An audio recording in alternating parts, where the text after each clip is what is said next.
சுவிசேஷ புஸ்தகம் 24ஆம் அதிகாரம், மத்திய 24ஆம் அதிகாரம் 45ஆம் வசனத்தை வாசிக்கிறேன். ஏற்ற வேளையிலே தன் வேலைக்காரருக்கு போஜனம் கொடுத்து அவர்களை விசாரிக்கும்படி எஜமான் வைத்த உண்மையும் விவேகமும் உள்ள ஊழியக்காரன் எவன்? என்னப்பா விவேகம் உள்ள ஊழியக்காரன் எவன்? ஊழியக்காரன் எவன்? ஹல்லேலூயா. இந்த வார்த்தை பேசிக் கொண்டிருக்கிற வேளையிலே பலிபீடம் முழுவதிலுமே அது குளிர்ந்த காற்று நின்று கொண்டே இருக்குது. ஏற்கனவே கொஞ்சம் கூலிங்கா இருக்காலே தொண்டை கட்டும். ஆனாலும் கர்த்தர் அதை அந்த குளிர்ந்த காற்றை வச்சுட்டு தொண்டை கட்டுறது மட்டும் மாற்றாடுதா இருக்கும். ஹல்லேலூயா. இந்த இடம் முழு ரொம்ப ஜில்ஜின்னு ஃபேன் கூட நம்ம போடல. கர்த்தர் நல்ல ஹல்லேலூயா. மகிமை உள்ள தேவன், மகத்துவம் உள்ள தேவன். இன்றைக்கு கர்த்தர் நமக்கு தியானத்திற்காக இந்த வார்த்தை கொடுத்திருக்கிறாரு. வாசிக்க கேட்கலாம். மறுபடியும் ஒரு விசை. ஏற்ற வேளையிலே தன் வேலைக்காரருக்கு போஜனம் கொடுத்து அவர்களுக்கு விசாரிக்கும்படி எஜமான் வைத்த உண்மையும் விவேகமும் உள்ள ஊழியக்காரன் எவன்? உண்மையும் விவேகமும் உள்ள ஊழியக்காரன் எவன்? யாரு விவேகம் உள்ள ஊழியக்காரன்? விவேகம் உள்ள ஊழியக்காரன் யாரு?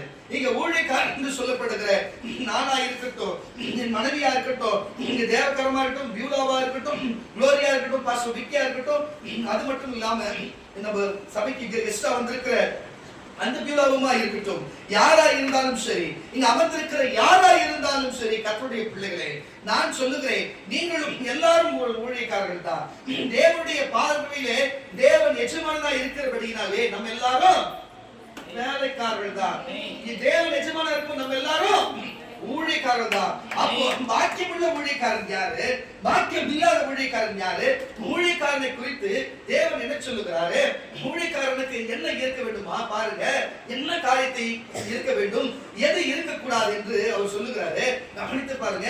அப்போ வாசிக்க கேட்கிற மறுபடியும் இந்த வசனத்தை, ஏற்ற வேளையிலே தன் வேலைக்காரருக்கு போஜனம் கொடுத்து அவர்களை விசாரிக்கும்படி எஜமான் வைத்த உண்மையும் விவேகமும் உள்ள விவேகமும் உள்ள ஊழியக்காரன் எவன்? விவேகம் நமக்கு அவசியம். இன்றைக்கு நமக்கு தலைப்பாக விவேகம் என்ற வார்த்தையை தேவன் கொடுத்திருக்கிறார். விவேகம் என்ற அர்த்தம், அதனுடைய பொருள், விவேகம் என்ற வார்த்தையின் பொருளானது பாருங்க, அதனுடைய பொருளானது எப்படிப்பட்டதா இருந்துச்சுன்னா, பகுத்து உணர வேண்டுமா? எப்படி?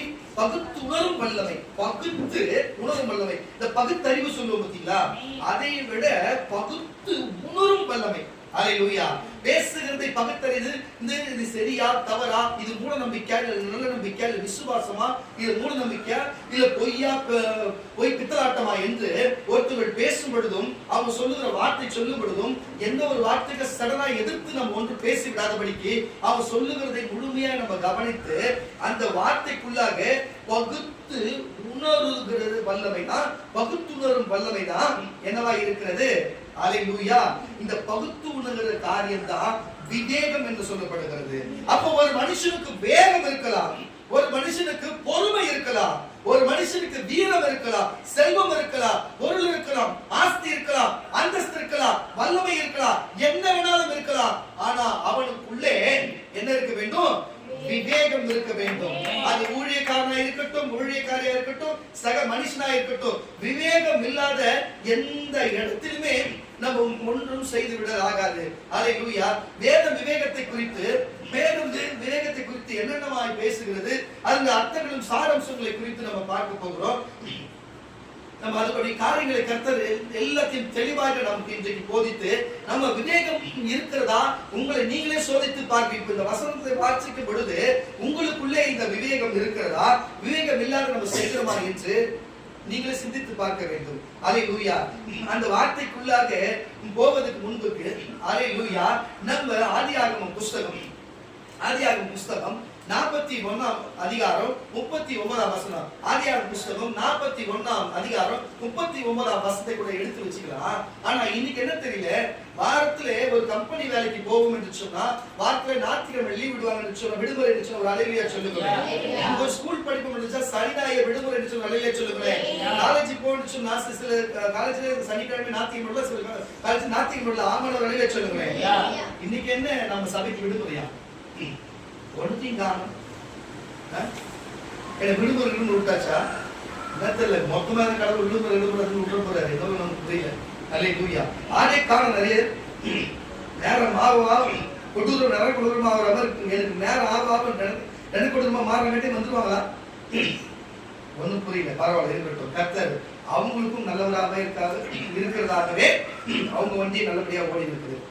அப்போ ஆதியாகமம் புஸ்தகம் 41ஆம் அதிகாரம் 39ஆம் வசனத்தை கூட வாசிக்க கேட்டா அந்த வசனத்திலே சொல்லப்படுகிற காரியம் என்னவென்று சொன்னா, யோசேப் என்னும் ஒரு பாருங்க, யோசேப் என்னும் தேவனுடைய ஒரு புத்திரனை குறித்து, தேவனுடைய சொப்பனக்காரனை குறித்து, தேவனுடைய தீர்க்கதரிசி குறித்து வேதம் எப்படியாய் சொல்லுகிறது, அவர் குறித்து என்னவாய் சொல்லுகிறது, வேதத்திலே அவர் எப்படிப்பட்டவராய் வாழ்ந்திருக்கிறாரு பாருங்க. உங்களுக்கு நன்றாய் தெரிந்திருக்கும். அவங்க சகோதரர் அவரை குழியிலே தள்ளி அவரை எகிப்தியருக்கு அவங்களுக்கு விற்று போட்டார்கள் என்று உங்களுக்கு நன்றாய் தெரிந்திருக்கும். தகப்பனத்திலே அவர் மரித்து போயிட்டார், மிருகம் காட்டு மிருகம் அவர் அடித்தது என்று சொல்லி தகப்பன் தாய்கிட்ட நடித்ததும் உங்களுக்கு தெரிந்திருக்கும். அவர் அங்கு போய் எகிப்தில் அடிமையா இருந்து போத்திபார் வீட்டிலே செய்யாத காரியத்தை செய்ததாக நினைத்து அவர் சிறையில தள்ளினதும் உங்களுக்கு தெரிந்திருக்கும். பிறகு அவர் சிறையில இருந்தது உங்களுக்கு தெரிந்திருக்கும்.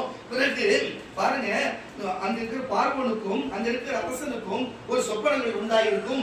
தேவன் அந்த சொப்பனத்தை வெளிப்படுத்தியிருப்பார். அந்த சொப்பனத்தின் அர்த்தங்களையும் சொல்ல சாஸ்திரிகள் ஞானிகள் எவ்வளவு பேருக்கு பார்த்தாலும் இவரும் ஞானம் உள்ளவராய் இருந்தனால அவருக்கும் தெரியாதபடினாலே யார்கிட்ட கேட்டா இது விடை கிடைக்கும், இது எதனால வருகிறது, இது என்னோட மனத்தை கலக்கிறது, இது மனதுக்கு கவலையா இருக்கிறது, இதன் அர்த்தம் என்னவென்று தேடிக்கொண்டிருக்கிற வேளையிலே அப்போ யோசேப்பு என்னும் ஒருவனை ஞாபகம் வருகிறது.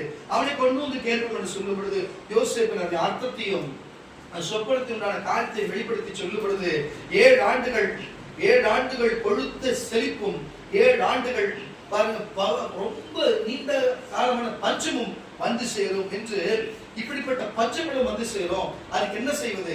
அப்போ பொழுமையான காரியத்திலே செழிப்பான காரியத்திலே களஞ்சியங்களை பெரிதாக்கி விரிவாக்கி இன்னும் அநேக விதைகளை விதைத்து அநேக அறுவடைகளை செய்து களஞ்சியத்தில் சேர்த்து வைத்து நம்மளும் புசித்து நம்ம தேசம் புசித்து மற்றும் வருகிற வெளி அந்நிய தேசங்களுக்கும் விற்று அவங்களுக்கும் புசிக்க கொடுத்தா இது பிரோஜனமுள்ளதா இருக்கும் என்று அந்த வார்த்தையை ராஜா கேட்டு, சரி நீ சொன்னபடி இது செய்யட்டும் என்று சொல்லி அதன்படியே நடத்தும்படிக்கு அப்படியே விதை விதைத்தார்கள். அறுவடை வந்தது, செழிப்பு வந்தது, பிறகு பஞ்சமும் வந்தது. இறுதியிலே அங்கு யோசேப்பு சொன்னதே நடந்தது. ஆனா நான் சொல்லுகிறேன் கர்த்தருடைய பிள்ளைகளே, யோசேப்பு நினைத்திருக்கலாம், என்ன செஞ்சீங்க, நான் செய்யாத தவறை செய்தேன் என்று சொன்னீங்க, இதை எகிப்து செஞ்சா என்னை கொண்டு வந்து அடிமையா விற்று போட்டீங்க, என்னை ஒவ்வொரு நாளும் என்னை சித்திரவதை செஞ்சீங்க, என்னை இப்படி பண்ணீங்களே அப்படி பண்ணீங்களே என்று பழிவாங்குற எண்ணத்தை வைத்து அவன் என்ன ராஜாவுடைய அரண்மனைக்குள்ள போய் ராஜாவுக்கு அடுத்தபடியாக நான் வெறும் சிங்காசனத்தில் மட்டும்தான் அமர்ந்திருப்பேன், நீ சிங்காசனத்தில் மட்டும் அமர மாட்டேன், மற்ற எல்லா அதிகாரமும் உனக்கு என்று சொல்லி முத்திரமோதம் போட்டு அவனை ராஜாவுக்கு அடுத்தபடியா எல்லாருக்கும் அது தெரியும்படிக்கு அபிஷேகம் செய்து அப்படி வைத்த ஒருவன் பாருங்க, அவருடைய எண்ணங்களில் அப்படி எண்ணி இருக்கலாம், ராஜாவை கொண்டு இருக்கலாம், எங்களை அங்க இருக்கிறவங்க கொண்டு இருக்கலாம், இல்ல ஓடி போயிருக்கலாம், என்ன வேணாலும் செய்திருக்கலாம். ஏன்னா அடிமை என்று சிறையில தள்ளப்பட்டிருக்கிற ஒருவனுடைய மனநிலை என்னவா இருக்கு? நீங்க சொல்லுங்க, ஒருவன் சிறையில ஆயுள் தண்டனை போட்டு இருக்கிறாங்க, மறுபடியும் உன்னை ஆயுள் தண்டனை போடுவாங்க, நான் உன்னை கை கால எதுவும் கட்ட மாட்டேன், ஒரு 10 நாளைக்கு வெளியில விடுறேன் அப்படின்னு எடுத்து வந்து விடுறாங்கன்னு வச்சுக்கேன், கையில ஒரு 1 லட்சம் ரூபாய் பணத்தை கொடுத்தா மறுபடியும் சிறைக்கு எந்த ஆயுள் தண்டனைக்காரன் வருவான ஒரு அழிய சொல்லுங்களேன். எவனும் வரமாட்டான். நம்ம கையை கால அவுத்து விட்டாங்க, வெளியில விட்டா 1 லட்சம் ரூபாய் பணத்தை கொடுத்தாங்க, ஓடு எங்கன்னா ஒரு இடத்துல போயிட்டு ஜாலியா ஒரு வரையும் இருப்போம், அப்புறமேட்டு சாவனாரு வெளியில போய் சந்தோஷம் நடந்து ஓடி விடுவான். ஆனால் அப்படிப்பட்ட எந்த காரியத்தையும் செய்யாம அதை விட பெரிய மகிமை கிடைத்திருந்தோம், அது தலைக்கால் புரியாம ஆடாம அது என்னவா செய்தார் அவர்? அல்லேலூயா, விவேகத்தோட செயல்பட்டார். அவர் பாருங்க, உள்ள சிறைச்சாலைக்குள்ள இருக்கும் பொழுதும் சரி விவேகத்தோடு செயல்பட்டார், வீட்டிலே வேலை செய்யும் போது விவேகத்தோடு செயல்பட்டார், தன் சகோதரனோடு இருக்கும் பொழுது விவேகத்தோடு செயல்பட்டார், எல்லா காரியத்தையும் விவேகத்தோடு செயல்பட்டார். ஆனா நான் சொல்லுகிறேன், ஒரு வேளை அவர் சகோதரன் இடத்திலே அந்த சொப்பனத்தை குறித்து சொல்லும் பொழுது விவேகத்தோடு இருந்திருப்பார் என்று சொன்னா எனக்கு தெரிஞ்சு அவர் குழிக்குள்ள தள்ளியிருக்க மாட்டாங்கன்னு நினைக்கிறேன். எனக்கு தெரிஞ்சு அந்த சொப்பனத்தை அவர் சொல்லாம இருந்தா அவர் எகிப்துக்கு வர வேண்டியது இல்லைன்னு நினைக்கிறேன். ஆமா இல்ல அப்ப நீங்க ஏற்கனவே நீங்க விவேகம் இல்லாத சில காரியம் செய்ததுனால உங்களுக்கு பல விளைவுகள் வந்திருக்கலாம். விவேகம் இல்லாத செய்ததுனால பல பிரச்சனைகள் வந்திருக்கலாம். விவேகம் இல்லாத காரியத்தினாலே உங்களுக்கு யோசனை பாருங்க. நான் விவேகம் என்று என்னன்னு சொன்னா உங்களுக்கு விவேகம் புரிஞ்சா ஒரு அழகை சொல்லுகிறேன். விவேகம் என்று உங்களுக்கு நான் சொல்ற வார்த்தை புரியுதுன்னா ஒரு அழகை சொல்லுகிறேன். விவேகம் என்பது ஒரு பாருங்க பகுத்தறிகிறது. புரியுதா? இது சரியா தவறா, இது கரெக்டா இது தப்பா என்று ஒரு காரியத்தை பேசினாலோ சொன்னாலோ, ஒரு பொருள் டீ இருக்குது, இது நல்ல நல்ல காப்பி டீ தூள போட்டதா, இது சக்கரை இருக்குமான்னு அதை பார்த்து அதை விவரித்து அதை யோசனை பண்ணி அதை பார்த்து அறிந்து கொள்வதுதான் விவேகம் என்பது. புரியுதா உங்களுக்கு? எந்த காலத்துல நீங்க விவேகம் என்ற வார்த்தையை ஊழியத்துக்கு பயன்படுத்தலாம், நீ குடும்பத்துக்கு பயன்படுத்தலாம், அரசாங்கத்துக்கு பயன்படுத்தலாம், உலகம் முழுவதும் பயன்படுத்தலாம். விவேகம் என்ற சொல்லை கர்ம தத்துவம் எல்லாம் சொல்லுவாங்க. அப்போ யோசேப்பு ஒருவேளை விவேகமா இருந்திருந்தா அவர் குழிக்குள்ள தள்ள வேண்டியது இல்லை, அவர் எகிப்துக்கு அடிமைப்பட வேண்டியதும் இல்லை. ஆனால் அவர் விவேகம் இல்லாத சொன்னதான் அவ்வளவு நாளா அவர் குழிய தள்ளி அதுக்கப்புறம் எகிப்துல விட்டு போட்டு அதுக்கப்புறம் வேற ஒரு வீட்டுக்கு போய் அங்க கோத்திமார் வீட்டுக்கு போய் கடைசியில் திருப்பி அங்க ஒரு தப்பு பண்ணது சிறைக்கு போய் ஐயோ படாத பாடுபட்டது. எங்க வந்தது பாருங்க, அரிக்கட்டுகள் எல்லாமே சூரியனும் சந்திரனும் அரிக்கட்டுகளும் ஒரு அரிக்கட்டு கீழே வணங்குகிறது என்று ஒரு சொப்பனத்தை சொன்னதான். தயவு செய்து சொல்லுகிற கர்த்தருடைய பிள்ளைகளே, தயவு செய்து சொல்லுகிறேன், எந்த வார்த்தையும் யாருக்கிட்ட சொல்லணும், எந்த வார்த்தையை ஊழியக்காரர்கிட்ட சொல்லணும், ஊழியக்காரிட்ட சொல்லணும், எந்த வார்த்தையை தகப்பன் கிட்ட சொல்லணும், தாய் கிட்ட சொல்லணும், எந்த வார்த்தை அண்ணன் கிட்ட சொல்லணும், அண்ணி கிட்ட சொல்லணும், எந்த வார்த்தையை வேலை செய்யற ஓனர் கிட்ட சொல்லணும், கூட கிட்ட சொல்லணும்னு சொல்லி நட்பு கிட்ட சொல்லணும், நம்ம நேசிக்கிற கிட்ட சொல்லணும்ன்றத ஒரு புரிதல் வைத்துக் கொள்ளுங்க. எல்லா காரியத்தையும் எல்லார்ட்டையும் சொல்லக்கூடாது. எல்லாருக்கும் எல்லா மனப்பக்குவம் இருக்காது. உனக்கு இருக்கிற மனப்பக்குவத்தை போல கேட்கிறவங்களுக்கு இருக்காது. தயவு செய்து சொல்லு, விவேகத்தோட பேசுங்க, விவேகத்தோட சொல்லுங்க, விவேகத்தோட செய்யுங்க என்று நான் உங்களுக்கு சொல்லுகிறேன். அவர் அன்றைக்கு விவேகம் இல்லாத செய்த காரியத்தினால் தான் போனாரு. ஆனாலும் தேவன் என்ன செய்தார்? அதை அவர் புரிந்து தெளிவடைந்த பிறகு அவர் ராஜாவோடு பேசும் பொழுதும் எல்லாரோடு பேசும் பொழுதும் தெளிவோடு பேசி விவேகமாய் நடந்தது நிமித்தம், அந்த விவேகம் அவருக்குள்ள இருந்தது நிமித்தம் ராஜாவுக்கு அடுத்தபடியாக வந்தார். ஆதியாகமம் புஸ்தகம் 41ஆம் அதிகாரம் 39ஆம் வசனத்தை கூட வாசிக்க கேட்கலாம். பின்பு பார்வோன் யோசேப்பை நோக்கி தேவன் இவை எல்லாவற்றையும் உமக்கு வெளிப்படுத்தியிருக்கிறபடியால் உம்மை போல விவேகமும் ஞானம் உள்ளவர் வேற ஒருவனும் இல்லை. வாசி.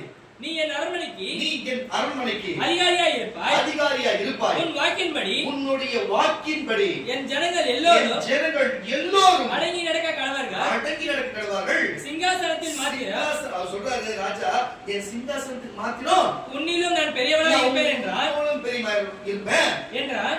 பின்னும் பார்வோன் யோசேப்பை நோக்கி பார், எகிப்து தேசம் முழுமையும் உன்னை அதிகாரியாக்கிறேன் என்று சொல்லி பார்வோன் கையில் போடப்பட்டிருந்த தன்னுடைய கையில் போடப்பட்டிருந்த தன் முத்திரை மோதிரத்தை கழற்றி அதை யோசேப்பின் கையிலே போட்டு மெல்லிய வஸ்திரங்களை அவனுக்கு உடுத்தி பொன் சரணப்பை கழுத்திலே தரித்து பாருங்க, அந்த ஊருடைய சின்னங்களும் அந்த ஊருடைய லோகோவும் போட்டாதான் இவர் இந்த மந்திரி, இவர் அதிகாரி, இவர் போர் சேவகன், இவர் போர் தளபதி என்று ஒரு அதிகாரம் இருக்கும். அவங்க செயின் போடுறோம், கையில் இருக்கிற மோதிரத்தை வச்சுதான் அடையாளமே கண்டுபிடிப்பாங்க. அதான் முத்திர மோதிரம். ஒரு ஸ்டீல் குத்துறதாலும் மோதிரத்தை தான் குத்துவாங்க. அவங்க நெஞ்சில பாத்தீங்கன்னு வச்சுக்கோங்களேன், நெஞ்சில பாத்தீங்கன்னா அந்த அவங்க போட்டு செயினை பார்த்து கண்டுபிடிச்சா, ஓ இவர் ராஜவம்சம் அப்படின்னு சொல்லிட்டு இவங்க ராஜாக்கு வேலை செய்யறாங்க என்று சொல்லி பிட்டரசி தன்னுடைய இரண்டாம் ரதத்தின் மேல் அவனை ஏற்றி தொண்டனுக்கு பணியுங்கள் என்று அவனுக்கு முன்பாக எல்லா இடத்திலும் இவனுக்கு குறித்து சொல்லி இவன் ராஜாவுடைய அடுத்தபடியாக நம்முடைய ராஜ்யத்தில் ஒரு பக்கத்தில் இருக்கிறான் வெளிப்படுத்தி சொல்லுங்க என்று சொல்லி அவனை அனுப்பினார்கள். கரங்களை தட்டி ஒரு அழையா சொல்லுங்க. ஒரு 10 ரூமுக்குள்ள காத்து வசதி இல்லாத அங்கேயே மலம் கழிக்கவும் ஜலம் போகவும் உள்ளுக்குள்ளவே இருந்த அந்த நாட்டத்துக்குள்ளாக ஒரு கம்பி போட்ட சிறையிலே, புகை போன்ற ஒரு சிறையிலே அடைக்கப்பட்டு நீண்ட நாட்களாய் இருந்து இருட்டிலும் பாருங்க அந்த நெருக்கடி கொளுத்தி வச்சிருக்கிற அந்த புகையிலும் அந்த நாட்டத்திலுமே தங்கி இருந்த யோசேப்புக்கு ஒரு புரிதல் வந்தது. அந்த புரிதல் வந்தது. என்ன புரிதல்? யாருக்கிட்ட எந்த சொப்பனத்தை பேசணும், யாருக்கிட்ட எந்த சொப்பனத்தை பேசக்கூடாது, யாருக்கிட்ட எதை பேசணும், யாருக்கிட்ட எதை பேசக்கூடாது என்றது அறிவு வந்தது. அந்த அறிவு தான் ஹல்லேலூயா அவருக்கு வந்த, சொல்லுங்கப்பா, அந்த விவேகம் அவருக்கு வந்தது. ஹல்லேலூயா. அடிக்கடி எடுத்து கொடுங்க. எதுக்கு சொல்லுச்சுன்னா, அப்ப அந்த விவேகம் வந்தால்தான் ராஜா வீட்டை கொண்டு போகும்போது அதை குறித்து தெளிவாய் பேசினார். ஹல்லேலூயா. அதுக்கப்புறம் தெளிவாய் நடந்தார். அதுக்கப்புறமும் அவங்களுடைய சகோதரர் சகோதரி எல்லாருமே தகப்பன் தாய் வந்தா கூட அவர் விவேகத்தோடனே ராஜாவுக்கு எப்படி கீழ்ப்படிந்திருந்தாரோ கடைசி வரைக்கும், கடைசி மூச்சு வரைக்குமே அவர் ராஜாவுக்கு கீழ்ப்படிந்திருந்தார். தேவனுக்கு உண்மையா இருந்தார். ஹல்லேலூயா. அவர் விவேகமாகவே வாழ்ந்தார்.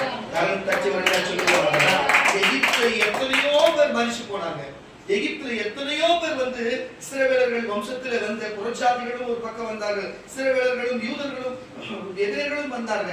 ஆனால் புதைக்கப்பட்டவங்க எவ்வளவு பேர், வழியில புதைக்கப்பட்டவங்க எவ்வளவு பேர். ஆனா எகிப்திலே, ஹல்லேலூயா, எகிப்திலே யோசேப்பு அடக்கம் செய்தாலும் சரி, அடக்கம் பண்ணின சடலத்தை எடுத்துக்கொண்டு, அவனுடைய வாளை எடுத்துக்கொண்டு, அவனுக்கு கொடுக்கப்பட்ட காரியத்தை எடுத்துக்கொண்டு அங்கிருந்து அவன் தகப்பன் அடக்கம் பண்ண கொண்ட இடத்துல கொண்டு வந்து அடக்கம் செய்தார்கள். புரிஞ்சு கொள்வது கர்த்தருடைய பிள்ளைகளை. நான் சொல்றது புரியுதா இல்லையா?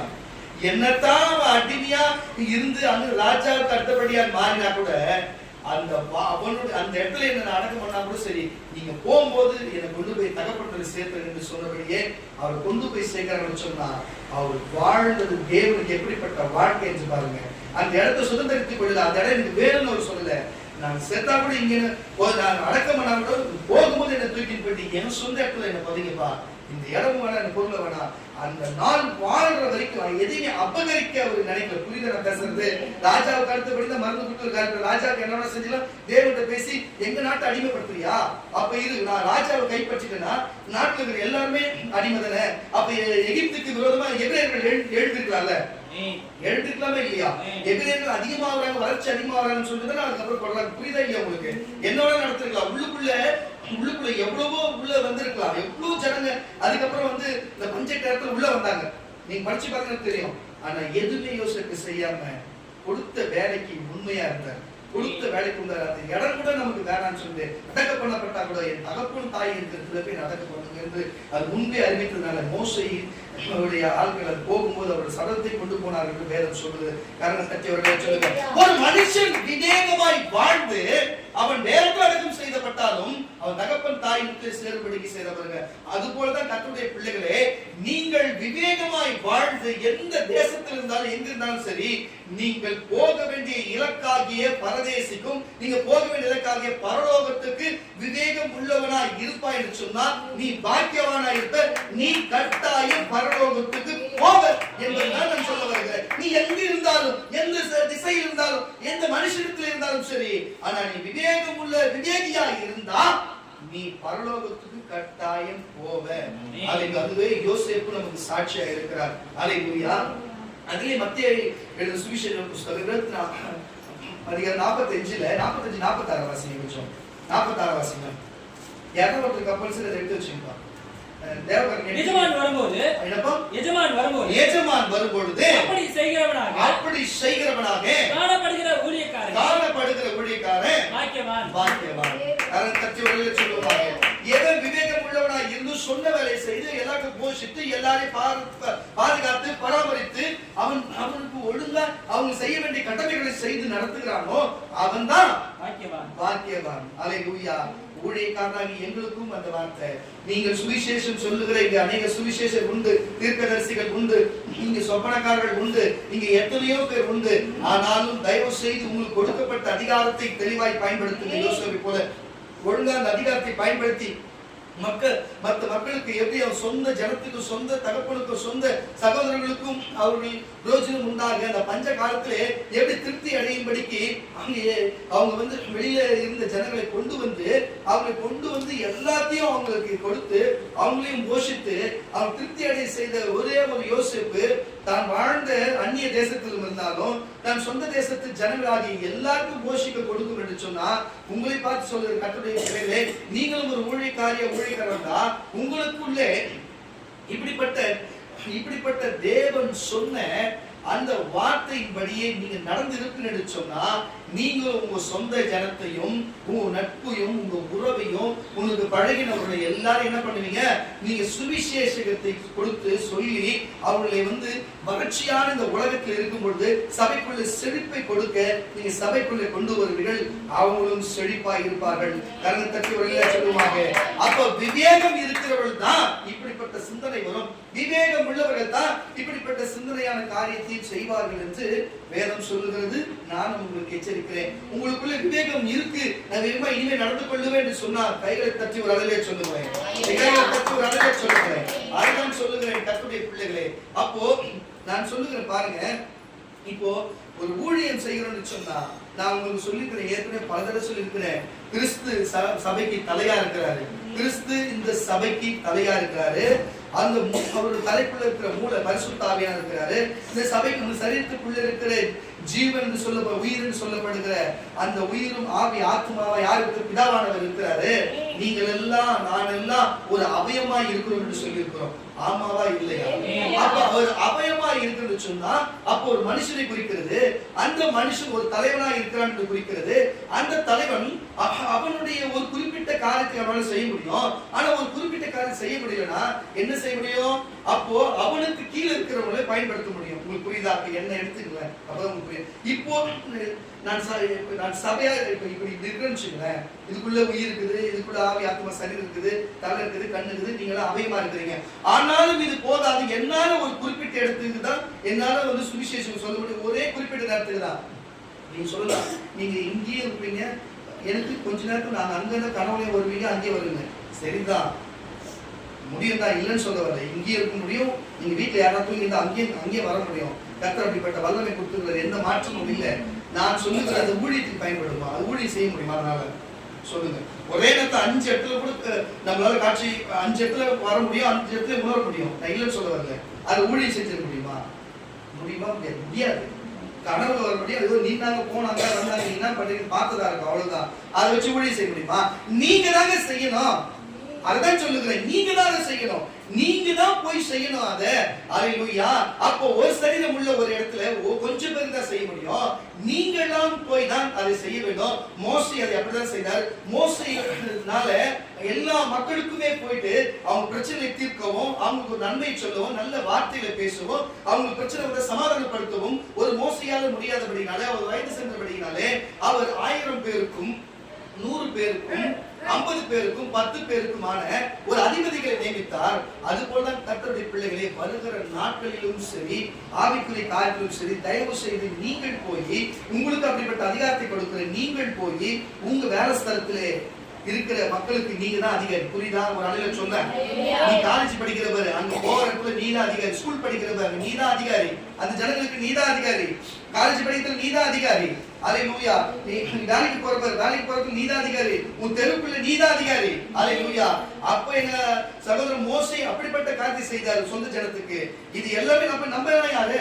புரட்சியாதிகாரி நம்ம சொந்த ஜனம் தானே. அல்லேலூயா. நமக்குள்ள என்ன ஒண்ணு தானே. அதனால உங்களுக்கு யாரா கம்பெனி வேலைக்கு போனா உனக்கு அதுக்கு நீ தான் அதிகாரி. ஆமாவா இல்லையா? அங்க நடக்க போற காரியத்தை வெளிப்படுத்தி உங்களுக்கு சரிய காரியத்தை அங்க நடக்கிறதுக்கு எல்லா காரியத்தையும் ஜெபம் பண்ணி, ஆனா என்னால முடியாத காரியத்தை கொண்டு வரணும், மோசைக்கு தான் கொண்டு வரணும். அப்படின்னு அர்த்தம், நீ சபைக்கு தான் கொண்டு வரணும்னு அர்த்தம். உன்னால முடிஞ்சவரை செஞ்சுட்டு மீது சபைக்கு கொண்டு வரணும் தான். அப்படித்தான் மோசை செய்தாரு. அப்படி எப்படிப்பட்ட ஆட்களை தேர்ந்தெடுத்தார் சொன்னா, இப்ப நான் உங்களுக்கு கேட்கும்போது என்ன சொன்னீங்க?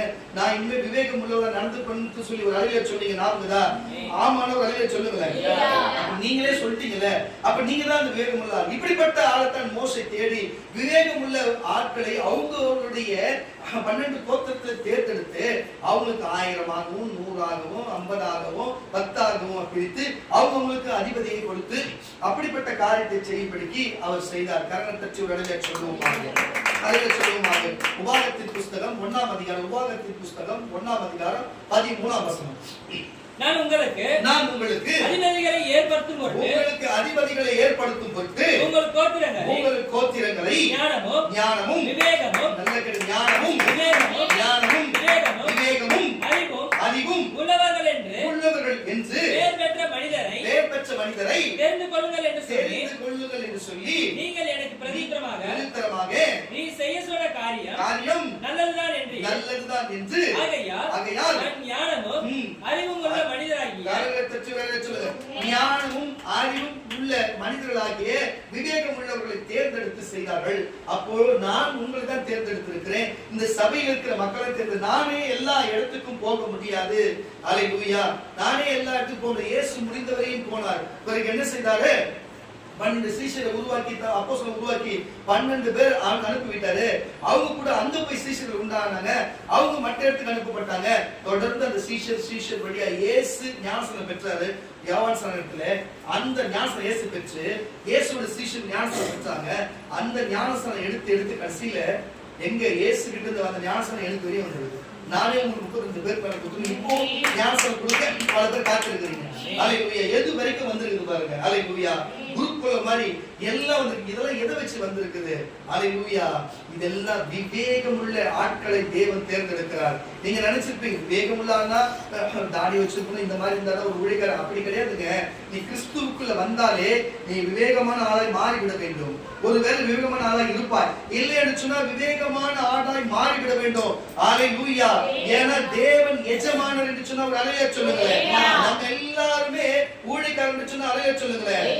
எஜமானர்னா ஓனரு, ஊழியக்காரனா வேலைக்காரன். புரிஞ்சிச்சா இல்லையா? அப்போ எஜமான் வரும்போது வேலைக்காரன் எல்லாருமே என்ன பண்ணணும்? உண்மையும் உத்தமமா கீழ்படிச்சு அவங்க கீழே இருக்கிறவங்களுக்கு கரெக்டான உணவு கொடுத்து அதை பரிமாறி எல்லாத்தையும் பாதுகாத்து அவங்களுக்கு எல்லாத்தையும் செய்வோம் என்று சொன்னா எப்போ வேணாலும் ஊழியக்காரன் எப்போ வேணாலும் எஜமான் வரலாம்.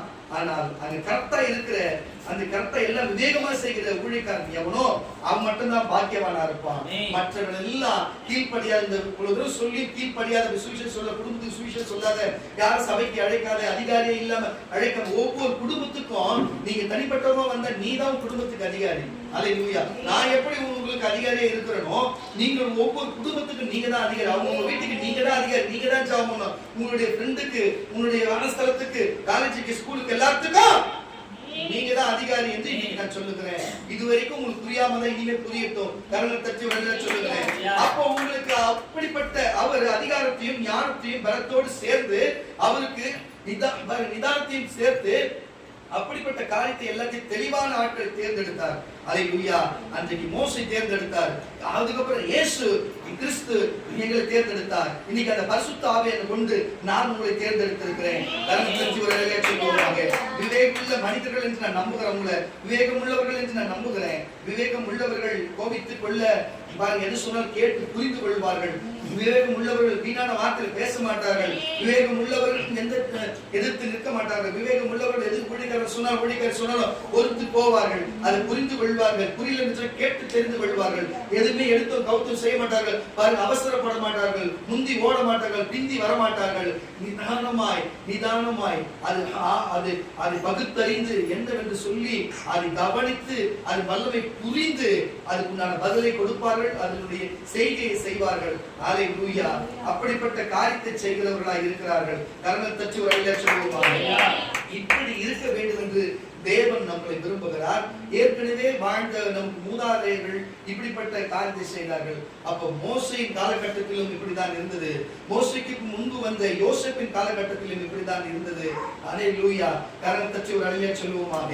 இப்படிதான் வாசிக்கிறீங்களா? தானியேலின் புஸ்தகம் 5ஆம் அதிகாரம் 11ஆம் வசனம். தானியேலின் புஸ்தகம் 5ஆம் அதிகாரம் 11ஆம் வசனத்தை கூட வாசிக்க கேட்கலாம். நம்முடைய ராஜ்யத்திலே பாருங்க என்ன காரியம் நடக்குதுன்னா, நேபுகாத்நேச்சர் பாபிலோன் மன்னனாய் வாழ்ந்த காலகட்டத்திலே, அவருடைய ஆட்சி காலத்திலே அவர் முழு உலகத்தில் இருக்கிற பல்வேறு நாடுகளையும் பல்வேறு மொழி பேசுகிற இன மக்களை அவர் சிறைப்பிடித்து வைத்தார்.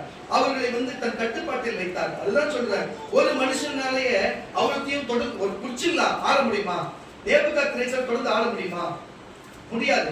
இப்போ நான் கூட இருக்கிறேன், உலகம் முழுதும் பிடிச்சிட்டேன். நான் போய் எல்லா இடத்துக்கும் என்னால பார்த்துட்டு எல்லாம் கேட்டாலும் கண்காணிக்க முடியுமா? என்னால செம்மஞ்சேரியில் இருக்கிற ஜனத்தை பார்க்க முடியாது. ஆமாண்ணா சொல்ல முடியாது, முடியாத சொல்லும். அப்போ அவரு யோசிக்கிறாரு, என்ன செய்யலாம்? நம்ம ஆட்களும் கம்மியா இருக்கிறானுங்க, நம்ம ஆட்களுக்கு அவ்வளவு அறிவும் கிடையாது.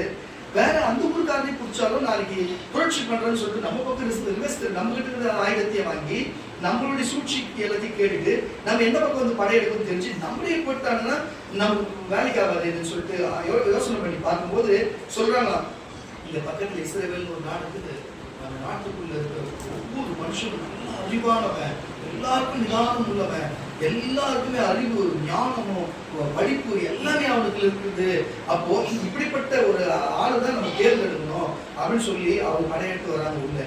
உள்ள வரும்போது அந்த சிக்கன பார்த்தீங்கன்னு சொன்னா தானியல் உள்ள மாட்டினாரு, அனனியா மாட்டினாரு, அசரியா மாட்டினாரு, விஷால் மாட்டினாரு. அப்படியே உங்க 4 பேர் தூக்குறாங்க.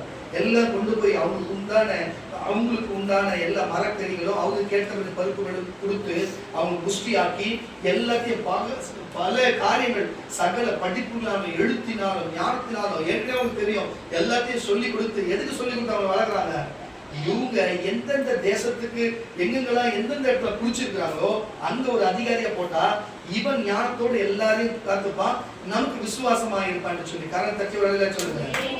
இப்படி இருப்பான்னு சொல்லிதான். ஆனா அது போலத்தான் உன்னையும் மென்னையும் தேவன் எங்கெங்கயோ இருந்திருப்போம். அந்த செம்மஞ்சேரி வரதுக்கு முன்னாடி நான் வேலைச்சேரில இருந்த பொன்மாரில இருந்தா இங்க வந்திருக்கிறேன்.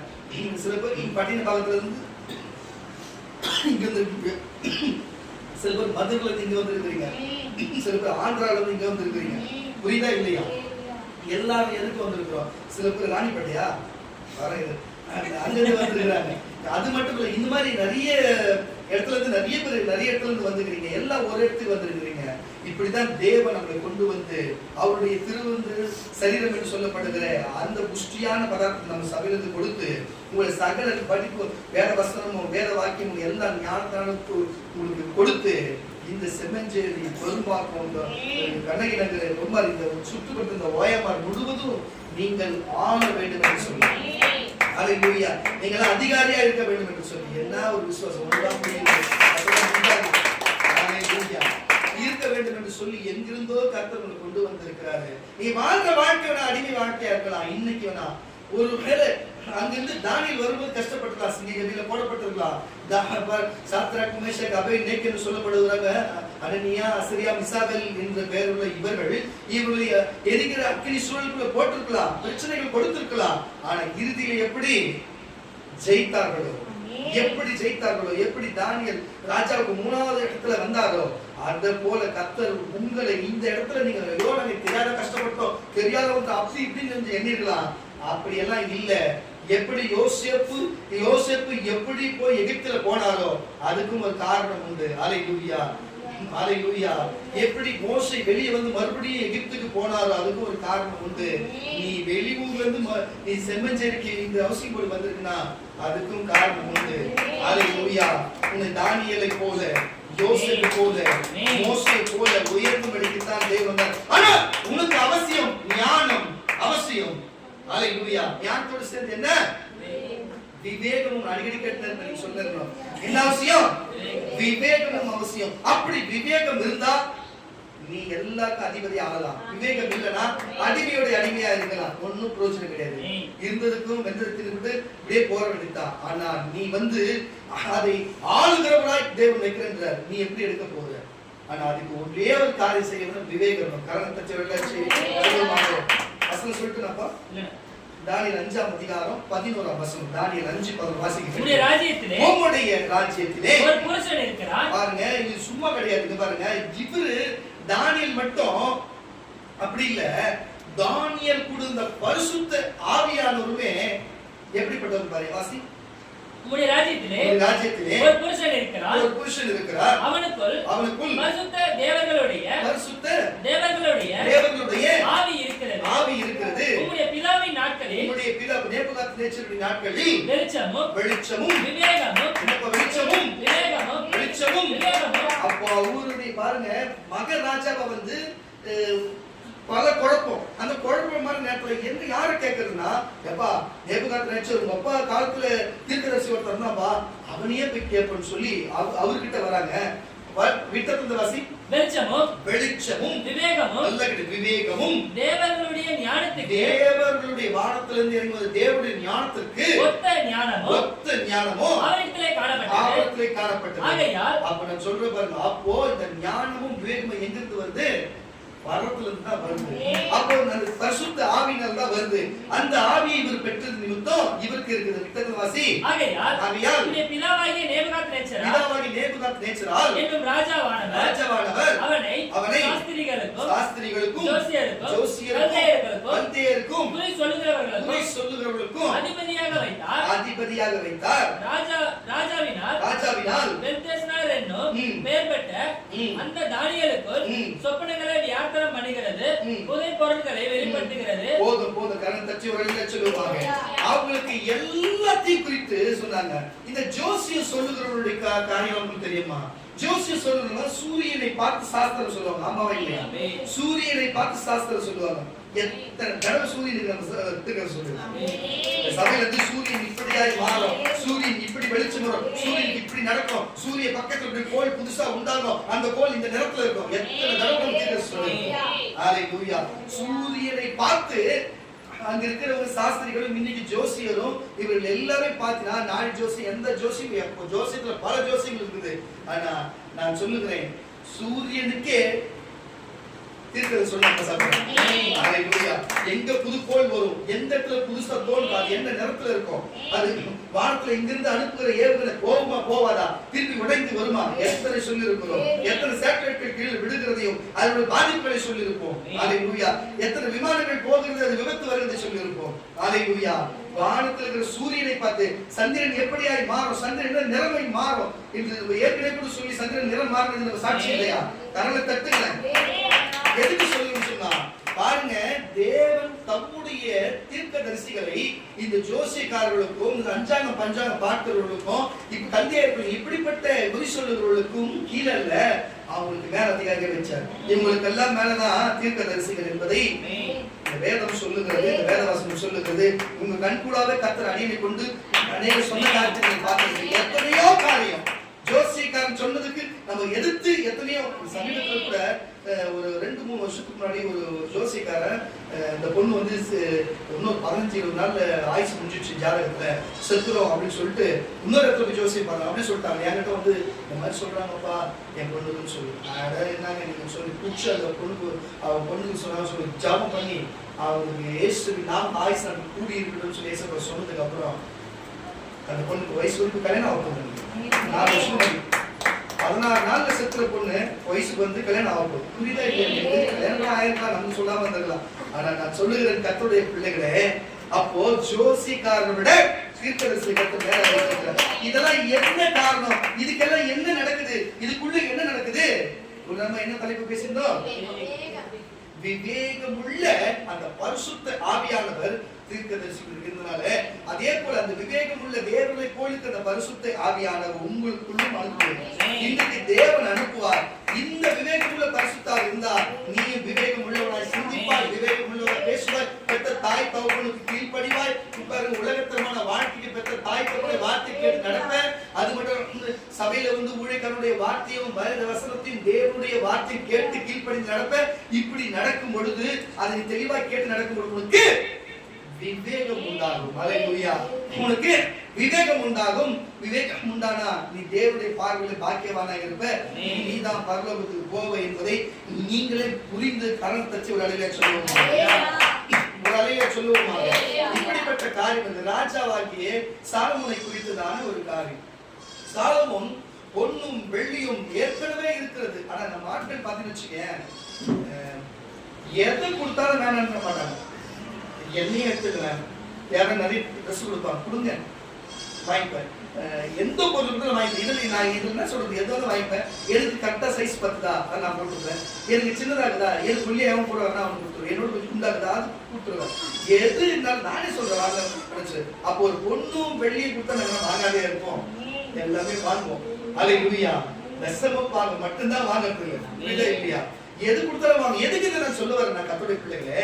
அப்போ ஊழியக்காரன் நானே வாங்குறேன்னா பொதுமக்கள் எப்படி வாங்கும், விசுவாசிகள் எப்படி வாங்க சொல்ல வரேன். அப்போ யாரா இருந்தாலுமே ஒண்ணு கேட்டு வாங்குறதுக்கு, அதுவும் தேவகிட்ட கேட்டு வாங்குறதுக்கு சொல்லமான்னா கருப்பு தின்ன கூலியா? அந்த மாதிரி தேவனிடத்துல கேட்கும் பொழுது தேவன் கொடுக்க வந்துட்டாருந்த போது சாலமோன் நினைச்சு கேட்டுக்கலாம். சாலமோன் எனக்கு செல்வத்தையும் செழிப்பையும் ஐஸ்வர்யத்தையும் ஆசீர்வாதத்தையும் நீண்ட ஆட்களையும் எல்லாத்தையும் சாகாவரத்தையும் எனக்கு கொடுத்து இந்த பூமியை ஆட்சி செய்கிற அதிகாரத்தை கொடுத்து நானே ஆட்சி செய்யணும் அப்படின்றது கூட கேட்டுக்கலாம். அவர் அதான் கேட்காம, தேவனே நீர் உம்முடைய ஆட்சி காலத்துல கொடுத்த மக்களுக்கு நான் வந்து நியாயம் விசாரிக்கப்படும்படிக்கு எனக்கு நீங்க நியாயம் விசாரிக்கப்படும்படிக்கு உங்களுக்குள்ள அந்த ஞானத்தை மட்டும் அல்லாம எந்த தலைப்பு பேசுகிறோம்? என்னப்பா அந்த விவேகம் உள்ள ஞானத்தை, விவேகம் உள்ள ஆவிய விவேகத்தை கொடுங்க கேட்டாங்க. சாலமோன் ராஜா பொண்ணு இல்லையா, பொருள் இல்லையா, மனைவி இல்லையா, பிள்ளைகள் இல்லையா, தேசம் இல்லையா, படை இல்லையா, சேனை இல்லையா, என்ன இல்ல அவர்கிட்ட. அவருக்கு கடவுளை தேடணும்னு என்ன அவசியம்? எல்லாமே அவருக்கு இருக்கு. அவரே கடவுளை கும்பிடுறவங்களா இருக்கிறாங்க. ஆனா அவர் தேவன்கிட்ட கேட்டது என்ன? தேவன் எவ்வளவு மனம் பாருங்க. அவர் நீ என்ன இதை கேட்கிற, நீ கேட்டது தர, நீ கேட்காதே நான் தர சொல்லி ஆசிர்வதிக்கிறார். அது போலதான் கத்தருடைய பிள்ளைகளை கேட்கறத கரெக்டா கேட்கணும். கேட்கறதுலயும் உங்களுக்கு விவேகம் இருக்க வேண்டும் என்று நான் சொல்லுகிறேன். வாசிக்க கேட்க 2 நாளாகமத்தின் புஸ்தகம் 1ஆம் அதிகாரம், 2 நாளாகமத்தின் புஸ்தகம் 1ஆம் அதிகாரம் 11ஆம் வசனத்தை வாசிக்க கேட்க 2 நாளாகமத்தின் புஸ்தகம் 1ஆம் அதிகாரம் 11ஆம் வசனம் சீக்கிரம். அப்பொழுது தேவன் சாலமோனை நோக்கி இந்த விருப்பம் உன் இருதயத்தில் இருந்தபடினாலும் நீ ஐஸ்வர்யத்தையும் என்னப்பா ஐஸ்வர்ய சம்பந்தத்தையும் கனத்தையும் உன் பகைஞரின் பிராணனையும் நல்ல கேட்டுங்க. நம்ம கூட சரி, நமக்கு ரொம்ப விரோதம் எழுப்பினு வச்சுக்கோங்க, கை வடிக்கணும், கால் வடிக்கணும், ஜாப் பண்ணுங்க. நான் கூட கை காலுக்கு அவன் டோட்டலே முடிச்சுலான்றான். பஸ்மமாக நிர்மூலமாக நம்ம பெரும்பாலும் அப்படி பண்றது என் குட்டிங்க இருக்கு, அப்படிதான் செய்யுது. வேற என்ன பண்றது? அந்த மாதிரி தான் கேட்கறது. நம்ம சபைக்கு விரோதமா நம்ம ஜனங்களுக்கு நம்ம ஜனங்களுக்கு என்ன என்னால உங்களால தாங்கவும் முடியாது. ஜனங்களுக்கு விட்டு கொடுக்கவும் மாட்டாது, என்னதான் இருந்தாலும் சரி. அதனால நமக்கு நம்ம ஜனதான் முக்கியம். அது ரத்த சொந்தம் இல்லாம ஏதோ ஊர்ல இங்க வந்தாலும் உண்மையாவே ஒரு அண்ணனாவோ ஒரு தம்பியாவோ உறவா என்ன பாக்குறதுன்னா அதுங்களுக்கு செய்ய நம்ம யாருக்கு செய்யணும். அதனால கண்டிப்பா அதை செய்யலாம். ஆனா அப்படி கூட அவர் சொல்லாம பகிர்ச்சனுக்கு கூட அழியணும் சாவணும் கூட சொல்லாம அவர் என்ன கேட்டுக்கிறார்கள்? வாசி, உன் பகைஞரின் பிராணனையும் நீடித்த ஆயுசையும் கேளாமல் நான் உன்னை அரசால பண்ணின என் ஜனத்தை நியாயம் விசாரிக்க தக்கதாக ஞானத்தையும் விவேகத்தையும் நீ கேட்டபடினாலே ஞானமும் விவேகமும் தந்திருக்கிறது மட்டுமல்லாமல் உனக்கு கொடுக்கிறது மட்டுமல்லாம உனக்கு முன் இருந்த ராஜாக்களுக்காகிலும் உனக்கு பின் இருக்கும் ராஜாக்களுக்காகிலும் இல்லாத ஐஸ்வர்ய சம்பந்த கனத்தையும் உனக்கு தருவேன் என்றார். அப்படி கொடுத்தனால்தான் இஸ்ரவேலிலே அவ்வளவு பெரிய தேவாலயத்தில் பொன்னும் வெள்ளியும் அவ்வளவு ஆடு மாடு பலிகளில் செலுத்த அதை அவரை சாலமோன் ராஜா கொண்டு தேவாலயம் கட்டப்பட்டது. புரியுதா இல்லையா? ஆனா அதுக்கப்புறம் அந்த டெக்டஸ் மண்ணை வந்து அதுக்கப்புறம் அலங்கை இடிச்சு கூட இயேசுடைய காலத்துக்கு அப்புறம் டெக்டஸ் மண்ணை வந்து ஏதோ உருக்கி எடுத்துன்னு போயிட்டான்னு வச்சுக்கிறேன். இன்னைக்கு நில கொழிஞ்சு ஒரு கல்லின்கள் ஒரு கல் இல்லாத போயிடுச்சு. ஆனால் அதை கட்டும் பொழுது இவ்வளோ செல்வத்தையும் அதை செலவிட்டு கட்டினார். கரங்களை தட்டி ஒரு அழிவாச்சு. கரங்களை தட்டி ஒரு அழிவாச்சு. விவேகமான காரியத்தை செய்தார் அவர். விவேகமாய் வாழ்ந்தார். விவேகத்தையே கேட்டார் சாலமோன் ராஜா. அவர் நினைச்சிருந்த என்ன வேணா கேட்டிருக்கலாம். ஆனா அவர் அப்படி கேட்க விவேகத்தை கேட்டாரு. ஒரு ராஜா கேட்கிறார். அல்லேலூயா. வந்திருக்கிற நீ ஒருவேளை டிவில பார்க்கிற, இந்த பேஸ்புக்ல யூடியூப்ல பார்க்கிற நீ ஒருவேளை அரசியல்வாதியா இருக்கலாம், ஒருவேளை நீ சினிமா துறையில் இருக்கலாம், நீ எங்க வேணாலும் இரு. ஆனா எங்க இருந்தாலும் சரி, ஆனா சொல்லுகிற வார்த்தை என்னவென்று சொன்னா, நீ விவேகமாய் நடந்து கொண்டா அந்த இடத்துல உன்னை அதிகாரியை கர்த்தர் வைப்பார். உன்னை கர்த்தர் ஒரு அதிகாரியா வைப்பார். எங்க போனாலும் சரி. நான் உங்களுக்கு பல தரம் சொல்லி இருக்கிறேன். நான் கம்பெனி வேலைக்கு போகும்போது பாருங்க, நான் மெக்கானிக் வேலை தெரியுன்றதுனால ஒரு குறிப்பிட்ட இடத்துல வெளியாட்கள் உள்ள விட மாட்டாங்களாம். அந்த இடத்துல கொஞ்சம் இந்த மாதிரி கொஞ்சம் தெரிஞ்சவங்க தான் உள்ள விடுவாங்களா அப்படின்ற மாதிரி என்ன வேலைக்கு சேர்த்தாங்க. நான் எந்த வேலை இருந்தாலும் போங்க, வேலை இல்லைன்ட்டு நான் போய் கேட்க போனேன். அங்க சிஎல தான் சேர்த்தாங்க. என்ன சிஎல தான் போனேன். அந்த மிஷினை தொடங்கிறது நல்லா புரிஞ்சுக்கணும். நம்ம அடிமட்டமும் துடைக்கிட்டு தான் போனேன். ஹவுஸ் கீப்பிங் தெரியாது. ஹவுஸ் கீப்பிங்ல வந்து மாப்போட தொடங்கிட்டு ஏதாவது ஷாக்கு கட்சிச்சுன்னா கஷ்டம். ஃபுல்லாக ரொம்ப கொடூரமாக இருக்கும். பழைய படத்துங்கள்லாம் பார்த்தீங்கன்னா அப்படியே அங்கங்கே மிஷினெலாம் இருக்கும், அந்த மாதிரி இருக்கும். அந்த மாதிரி துடைக்கிறதுக்கு தான் நான் போனேன். அதுதான் சொல்லி தான் சேர்த்தாங்க. துடைக்க போனவன் எனக்கு மெக்கானிக் வேலை தெரியுறதுனால துடைக்க போன என்ன அந்த மெக்கானிக் வேலை அந்த வேலையை கற்றுக்க வச்சு அந்த வேலையில வந்து அந்த மோட்டர் போட வைக்க ஆப்ரேட்டராக மாற்றி அந்த ஆப்ரேட்டருக்கு எல்லாருக்கும் பார்த்தீங்கன்னா ஒரு ஃபால்ட்டு வரவெல்லாம் நின்றுவான் போயிடுவான். அந்த வேலையை கற்றுனால நான் தான் அந்த எல்லாத்துக்கும் மெக்கானிக்னு என்னை மாற்றி ரிலீவிங் ஜெனரல் நான் தான் வந்து எல்லாரையும் மாற்றுவேன். ஷிஃப்ட் அவங்களாம் படிச்சுட்டு வந்தோம், ஷிஃப்ட்டுக்கு வந்து மாற்றுவேன். இந்த ஃபால்ட்டு தான் என்கிட்ட எழுதி கொடுத்துருப்போம், நான் தான் வந்து உட்காந்து ஃபால்ட்டு பார்ப்பேன். இப்படி கற்று என்னை படிப்படியாக உயர்த்தாருன்னு சொன்னால் நான் சொல்லுகிற கற்றுடைய பிள்ளைகளே, நம்ம கொடுக்குற வேலையில உண்மையா இருக்கணும், நம்ம செய்கிற ஓனருக்கு நம்ம உண்மையா இருக்கணும். அப்படி நம்ம உண்மையா இருக்கும் போது அந்த அதிகாரியா கத்த நம்ம வைப்பார். அலையா எத்தனை பேருக்கு நான் வேலை கற்றுக் கொடுத்துருப்பேன். என்கிட்ட படிச்சுட்டு வருவானுங்க டெம்பரரி. என்கிட்ட வந்து நான் 10 நாள் ட்ரைனிங் கொடுப்பேன் எல்லாருக்குமே. அதுக்கப்புறம் பார்த்தா அங்கே செய்வான், வெளியில போடுவான். நான் படிச்சிருக்கிறதுக்கு 4வது தான், ஆனா அவங்க எல்லாருக்கும் வேலை சொல்லி கொடுப்பேன். அந்த சின்ன வயசுல நான் சொல்றது புரியுதா இல்லையா தெரியல. நான் கிட்டத்தட்ட 7 வருஷம் அந்த வேலையை செஞ்சு அந்த கம்பெனி எம்ப்ளாயி ஆக்குனாங்க. நல்ல வருமானம் தான், நல்ல பேர் தான். கம்பெனில எந்த ஃபால்ட்டாலும் சரி என்கிட்ட தான் வந்து கேட்கணும்னு சொல்லுவாங்க. நம்ப முடியுது அவங்களால? எந்த ஃபால்ட்டாலும் சரி ஒரு ஃபோன் பண்ணி கேளு, அவன் என்ன சொல்றான் கேளு. இது மாதிரி பண்ண அந்த பெல்ட் வந்துச்சு, பெல்ட் ஃபால்ட் ஆச்சு, எனக்காகவே ஒரு வெல்டிங் மிஷின் வாங்கி கொடுத்தாங்க, எனக்காகவே கட்டிங் மிஷின் வாங்கி கொடுத்துருவாங்க, எனக்காக ட்ரில்லிங் கம்பெனியில் எல்லாமே இருக்கு. நான் ஆர்டர் பண்ண வாங்கி கொடுங்க, இந்த வேலை நான் செய்யணும் நான் செய்வேன்னு சொல்லுவாங்க. நம்ம கம்பெனியில் பெயிண்டிங், எலக்ட்ரிக்கல், எலக்ட்ரானிக் எல்லா வேலையும் வெளியிலேருந்து வந்து செஞ்ச வேலை எல்லாமே அதுக்கப்புறம் நாங்கள் செய்ய ஆரம்பிச்சிட்டோம். உங்களுக்கு புரியுதா இல்லைன்னு தெரியல. எல்லாமே எங்களுக்காக வாங்கி எத்தனை லட்சமான பொருள்லாம் வாங்கி கொடுத்துருக்காங்க நாங்கள் சொன்னதுக்காக. புரியுதுங்களா இல்லையா? ஏன் தொடைக்க போன என்ன, வெறும் தொடைக்க போன என்ன கற்று வைத்துனா நான் அந்த கம்பெனிக்கு உண்மையா இருந்தேன். அல்லேலூயா. எங்க ஓனருக்கு உண்மையா தான். எங்க மேனேஜர் சூப்பர்வைசர் 1000 பேர் 1000 தப்பு பண்ணிட்டோம், 1000 பேர் இதெல்லாம் செய்யட்டோம். ஆனா நான் அந்த கம்பெனிக்கு உண்மையா இருந்தேன். அந்த கம்பெனில எதனா ஒரு அசம்பாதம் இருந்தாலும் சரி, இந்த கம்பெனில எதனாலும் ஒரு பிரச்சனை வரப்போதுனால எது வந்து 10 நாளுக்கு முன்னாடி சொல்லுவேன். நான் எச்சரிக்கையா சொல்லிடுவேன், நான் நீ வருவனோ இல்லையோ கம்பெனிக்கு, ஆனா வெளியில சர்ச்சைக்கு போயிருப்பேன். ஜி லோகே நீ சொன்ன வார்த்தை வாயில நடா சொல்றது அப்படியே நடந்துச்சுடான்னு நான் பெருமைக்கு சொல்ல உங்களுக்கு தெரியும். ஒரு தீப்பத்தி எரியும் சொல்லியிருப்பேன். அதே மாதிரி நான் இல்ல அப்போ நடந்துருக்குன்னு சொன்னாங்க. அதுக்கப்புறம் ஒரு 7-8 கண்ணாடி உடைக்கிறாங்கன்னு சொல்லியிருந்தேன். அதே மாதிரி பார்த்தா தீப்பத்தி கண்ணாடி உடைச்சு அந்த காத்தெல்லாம் வெளியில போடுறாங்க. கம்பெனி ஃபுல் க்ளோஸ் இருக்கு கம்பெனி. அதே மாதிரி ஒரு ஹெலிகாப்டர் மாதிரி ஃபேன் சுத்தி வருது, அது ஒட்டஞ்சி பக்கத்து மாடில இருந்து விழுதுன்னா கூலிங் டவர் பெரிய ஃபேன் ஹெலிகாப்டர் சைஸ்ல இருக்கும், அது ஒட்டஞ்சி அங்கிருந்து பறந்து பக்கத்து மாடில வந்து விழுந்து தலையில விழுந்தா புரியுதா இல்லையா? எல்லாத்தையும் தேவன் எச்சரித்து கொடுப்பார். ஏன்னா அந்த கம்பெனி மேல உண்மையா இருக்கிறாங்க. எப்படி யோசிப்புக்கு எகிப்துல நடக்கிற காரியத்தை குறித்து எச்சரிக்கை சொல்லும்போது யோசேப்பு உண்மையா இருந்தார். தானியேல் அடிமையா தான் போனாரு, அந்த தேசத்துக்கு உண்மையா இருந்தாரு, அந்த மக்களுக்கு உண்மையா இருந்தாரு. ஆமாவா இல்லையா? அப்ப மோசையும் அப்படித்தானே இருந்தாரு. அப்போ அப்படிப்பட்ட இருக்கும்போது நம்மளும் அப்படி இருந்தா நம்மளும் கர்த்தருடைய தீர்க்கதரிசனத்துல அங்க நடக்கிற காரியம் ஒண்ணும் இல்லை. கம்பெனில வேலை செய்யறப்ப கொஞ்சம் ரொம்ப க்ளோஸா பாடல, கொஞ்சம் விட்டு பழகிற பையன் தான். என் கூட க்ளோஸா இருக்கிறவங்க நிறைய பேருக்கு அவங்க வீட்டுல குடும்பத்துல நடந்து எல்லாமே என்ன சொல்லுவாரு. ஒரு நாள் அவனை பார்த்தோன்னு சொல்றாரு, உங்க வீட்டுல பாம்பு ஒரு நல்ல பாம்பு வருமானா, கொஞ்சம் கவனமா இருக்கா, வீட்டு கொஞ்சம் கிளீன் பண்ணி வைடாருன்னு சொன்னான். அவன் ஏற்கனவே கடவுளை நம்ப மாட்டான், என்னையுமே அவனுக்கு பிடிக்காது. அவன் கொஞ்ச நேரத்துக்கு அவன் ஒரு டைப் அவன் அந்த மாதிரி போயிட்டாரே. இருக்கு ஒரு 3 நாள் கழிச்சு பார்த்தா அவன் தூங்கி இருக்கிறான். செகண்ட் ஷிஃப்ட் வந்து காலை தூங்கி இருக்கிறான். பையன் தட்டி எடுத்துறான். அப்பா கருப்பா ஒரு பாம்பு வந்துச்சு போன எங்கன்னு பார்த்தா பெரிய நல்ல பாம்பு உள்ள வந்துட்டு போட்டு சாப்பிட்டு அடிச்சு எடுக்கிறதுக்கு ஒடியா ஸ்பீடா. டே உன் மாதிரி என்னடா நீ சொன்ன மாதிரி பாம்பு டே நான் சொன்னதால பாம்பு வரும்ன்றதா வந்தது. கொஞ்சம் கவனமா இருக்காங்க.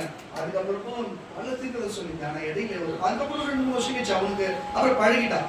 பழகும் போது அவர்கிட்ட ஒரு வார்த்தை சொல்லியிருந்தேன், நீ கூடுவாக்குடி கம்பெனில தவறான ஒரு காரியத்தை செய்ய போறேன்டா, கவனமா இருக்கா, மாட்டிக்காது, பிரச்சனை வரக்கூடாது அப்படின்னு சொல்லி ஏற்கனவே சொல்லியிருந்தேன். ஏற்கனவே தப்பு இன்னொரு தடவை தேவன் சொல்லியிருந்தாரு. அவர்கிட்ட போய் சொல்லியிருந்தேன். ஆனா அவன் என்ன பண்ணிக்கிறான், ஒரு சில பொருளெல்லாம் எடுத்து கம்பெனிக்கு கேட்டுக்கு பேக் சைடு கார்டு பக்கத்துல போட்டுட்டு இருக்கிறான். முக்கியமான ஆள் வந்து நாத்திக்கு ரவுண்ட்ஸ் வரும்போது மேலே வந்து பார்த்துக்கிறாங்க பொருள் இருக்கு. நான் இருக்கிறேன் இன்னைக்கு ஷிஃப்ட்ல, நான் தான் இன்னைக்கு நான் போயிட்டு மாட்டேன், நான் செகண்ட் ஷிஃப்ட்ல இருக்கிறேன்.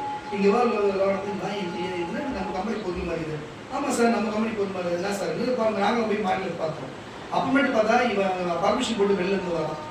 ஆக்சுவலாக பார்த்தா யாரோ சொல்லி இவன் வெளியில போட்டு அது கொடுக்க போய் ஏதோ குழப்பம் எல்லாம் நான் புரிஞ்சுக்கல. நான் போகும்போது சொல்லிட்டு போனேன், உண்மையாவே ஏதோ எங்கேயோ நான் கும்பிடாத தெய்வம்டா, ஆனா உன் கூட இருந்து நான் நல்லா இருக்கணும்னு சொல்லிச்சு. நான் வேணா கேட்காத தேவையில்லாத பேச்சு கேட்டு நான் அவங்க பேச்சை கேட்டு போனேன். இன்னைக்கு எனக்கு நான் தானே பழியில மாட்டேன். எனக்கு சொன்னவன் எவ்வளவுமே அந்த பிரச்சனைக்கே வரல. எனக்கு தெரியாது விட்டாங்கன்னு அழுதுனே போனேன். நான் தெரியாது, எனக்கு நடந்த வருஷம் நான் 10 வருஷமா இந்த மாதிரி சொல்லிட்டாங்கடா. ஆனா நீ யாரோ ஏதோ தெய்வம் கும்புற தெய்வம் அது என்ன நல்லா இருக்குன்னு நினைச்சு நீ எனக்கு சொன்ன. ஃபர்ஸ்ட் வருஷமா தப்பிச்சடா. 2வது நான் தான் இவங்க பேச்சு கேட்டு செஞ்சுட்டேன். ஆனா இவங்க செஞ்சு சொன்னவனுங்களாம் எனக்கு கைவிட்டு போயிட்டாங்க. நான் மட்டும் மாட்டிருந்தா. சரி நீ நல்லா இருக்கா, நான் கடவுள் கும்புறட்டு போய் என்னத்த சொல்றது. ஆனா கடவுள் அவனையும் காப்பாற்ற நினைச்சேன். இதை எதுக்கு சொல்றேன் கர்த்தருடைய பிள்ளைகளே, அங்க இருக்கிற ஜனங்கள் மேலும் அங்க இருக்கிற இடத்து மேலும் நம்ம அதிகாரியை கர்த்தர் வச்சிருக்கிறது இதான் அடையாளம். என் வாழ்க்கையில் நான் பார்த்திருக்கிறேன். அதாவது என் கூட இருக்கிற பசங்களுக்கு எப்பயுமே அற்புதமாகவும் ஜாலியாகவும் எதுவாக கர்த்தர் வெளிப்படுறது. ஏன் இப்போ சில பேருக்கு அப்படி மனநிலை இல்லை, கொஞ்சம் மாறி இருக்குது.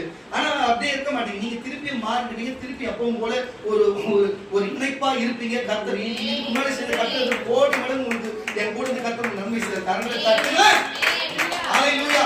யோசேப்பு அந்த அடிமையாய் போனாலும் சரி, அந்த தேசத்துக்கு ராஜாக்கும் அவர் உண்மையா இருந்தார். தானியேல் நேபுகாத்நேச்சர் அடிமை கொண்டு போனாலும் சரி, அந்த ராஜாவுக்கு அந்த தேசத்துக்கு உண்மையா இருந்தால், மோசே அந்த தேசத்துக்கு வெளியே வந்தாலும் அவங்க ஜனத்துக்காக போய் அவங்க மீட்டெடுத்து கொண்டு போகப்பட்டார். சாலமோன் இருக்கிற இடத்திலிருந்தே தேவனுக்காக அவர் உண்மையா இருக்கிறதுனால விவேகமாய் நடந்து கொண்டார். அப்போ விவேகமாய் ஒரு மனுஷன் நடக்கிறான்னு சொன்னா விவேகம் எங்கிருந்து வருகிறது? அவன் ஒழுங்காய் ஜெபத்திலே தரித்திருக்க வேண்டும். ஒரு மனுஷன் ஒழுங்காய் குடும்ப ஜெபம், வீட்டு ஜெபம், தனி ஜெபம், சபையில கூடி ஜெபிக்கிறதோ ஆக மொத்தம் எல்லாம் ஜெபத்திலே கலந்திருக்க வேண்டும். 2வது வேதம் ஒழுங்கா படிக்க தெரியல கேட்டு தெரிஞ்சுக்கணும். இல்லையா படிக்க தெரிஞ்சா ஒழுங்கா படிக்கணும், வேதத்தை படிக்கணும்.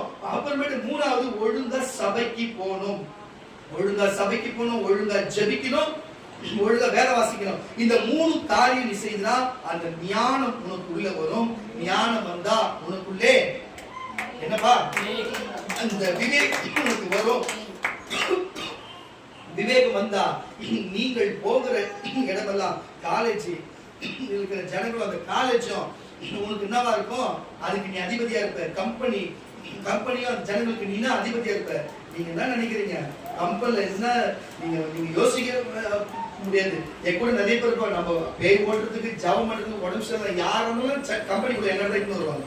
ஆனா உண்மையா அப்படி பவ்யமா அப்படியே நீட்டா கடவுளுக்கு உண்மையா இருக்கிற ஊழி நாமளும் சர்ச்சைக்கு போடுறவங்க நம்ம கம்பெனில இருப்பாங்க. நம்ம கம்பெனில இருப்பாங்க. பேயும் ஓடாது, அவங்களுக்கு எதுவுமே நடக்காது. ஹல்லேலூயா. நான் எல்லாருக்கும் சகஜமா சகஜமா பேசுவேன். முடிவு நல்லா வச்சிருப்பேன். எல்லாருக்கும் ஜாலியா அவங்க கூட ஜாலியா இருப்பேன். ஆனா ஜபம் வரும்போது மட்டும் அப்பதான் வித்தியாசம் தெரியும். ஆனா சில பேர் அப்படியே ஒயிட்ல தான் அப்படியே கண்ணியமா இருப்பாங்க. ஒண்ணும் வேலை ஆகாது. ஹல்லேலூயா. அதனால நம்ம போடுற உடையிலையும் நம்ம பேசுற விதத்திலும் இல்ல, உள்ள இருக்கிற விஷயத்துல தான் இருக்கிறது. கரெக்ட். எதுக்கு சொல்றாங்க? கம்பெனில கும்பலா இருக்கு. எங்க கம்பெனில கிட்டத்தட்ட ஒரு 350 லேடிஸ், 200 பேருக்கு மேல ஜென்ஸ், அவ்வளவு கூட்டம் இருக்கும். மழை பெஞ்சினே இருக்கும். மழை பெஞ்சிருக்கும் போது இங்க இருந்து கிட்டத்தட்ட 1/2 கிலோமீட்டர் தள்ளி வரும் எங்க வண்டி பைக் எடுத்து வர்றதுக்கு.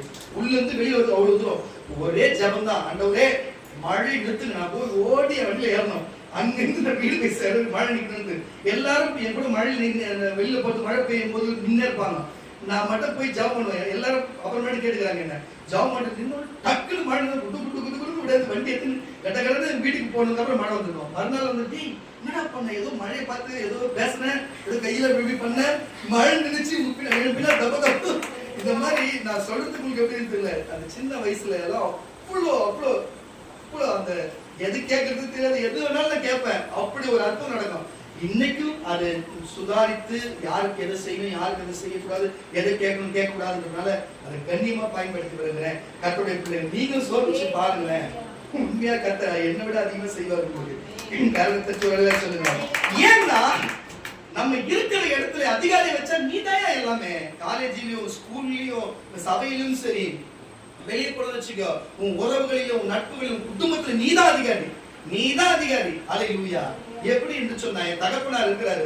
அவர் நல்ல ஜெபம் பண்ணுவார், நல்ல அந்நிய பாஷை பேசுவாரு, பாட்டு நல்லா பாடுவார், பாட்டு எழுதுவார், அப்படிலாம் பண்ணுவாரு. ஆனாலும் ஊழிய டைம்ல நான் ஊழியம் செய்யறேன்னு சொன்ன உடனே, நீ ஊழியம் செய்ய போயிட்டா சோத்துல நான் பிச்சை எடுக்கணுமா கேட்டாரு.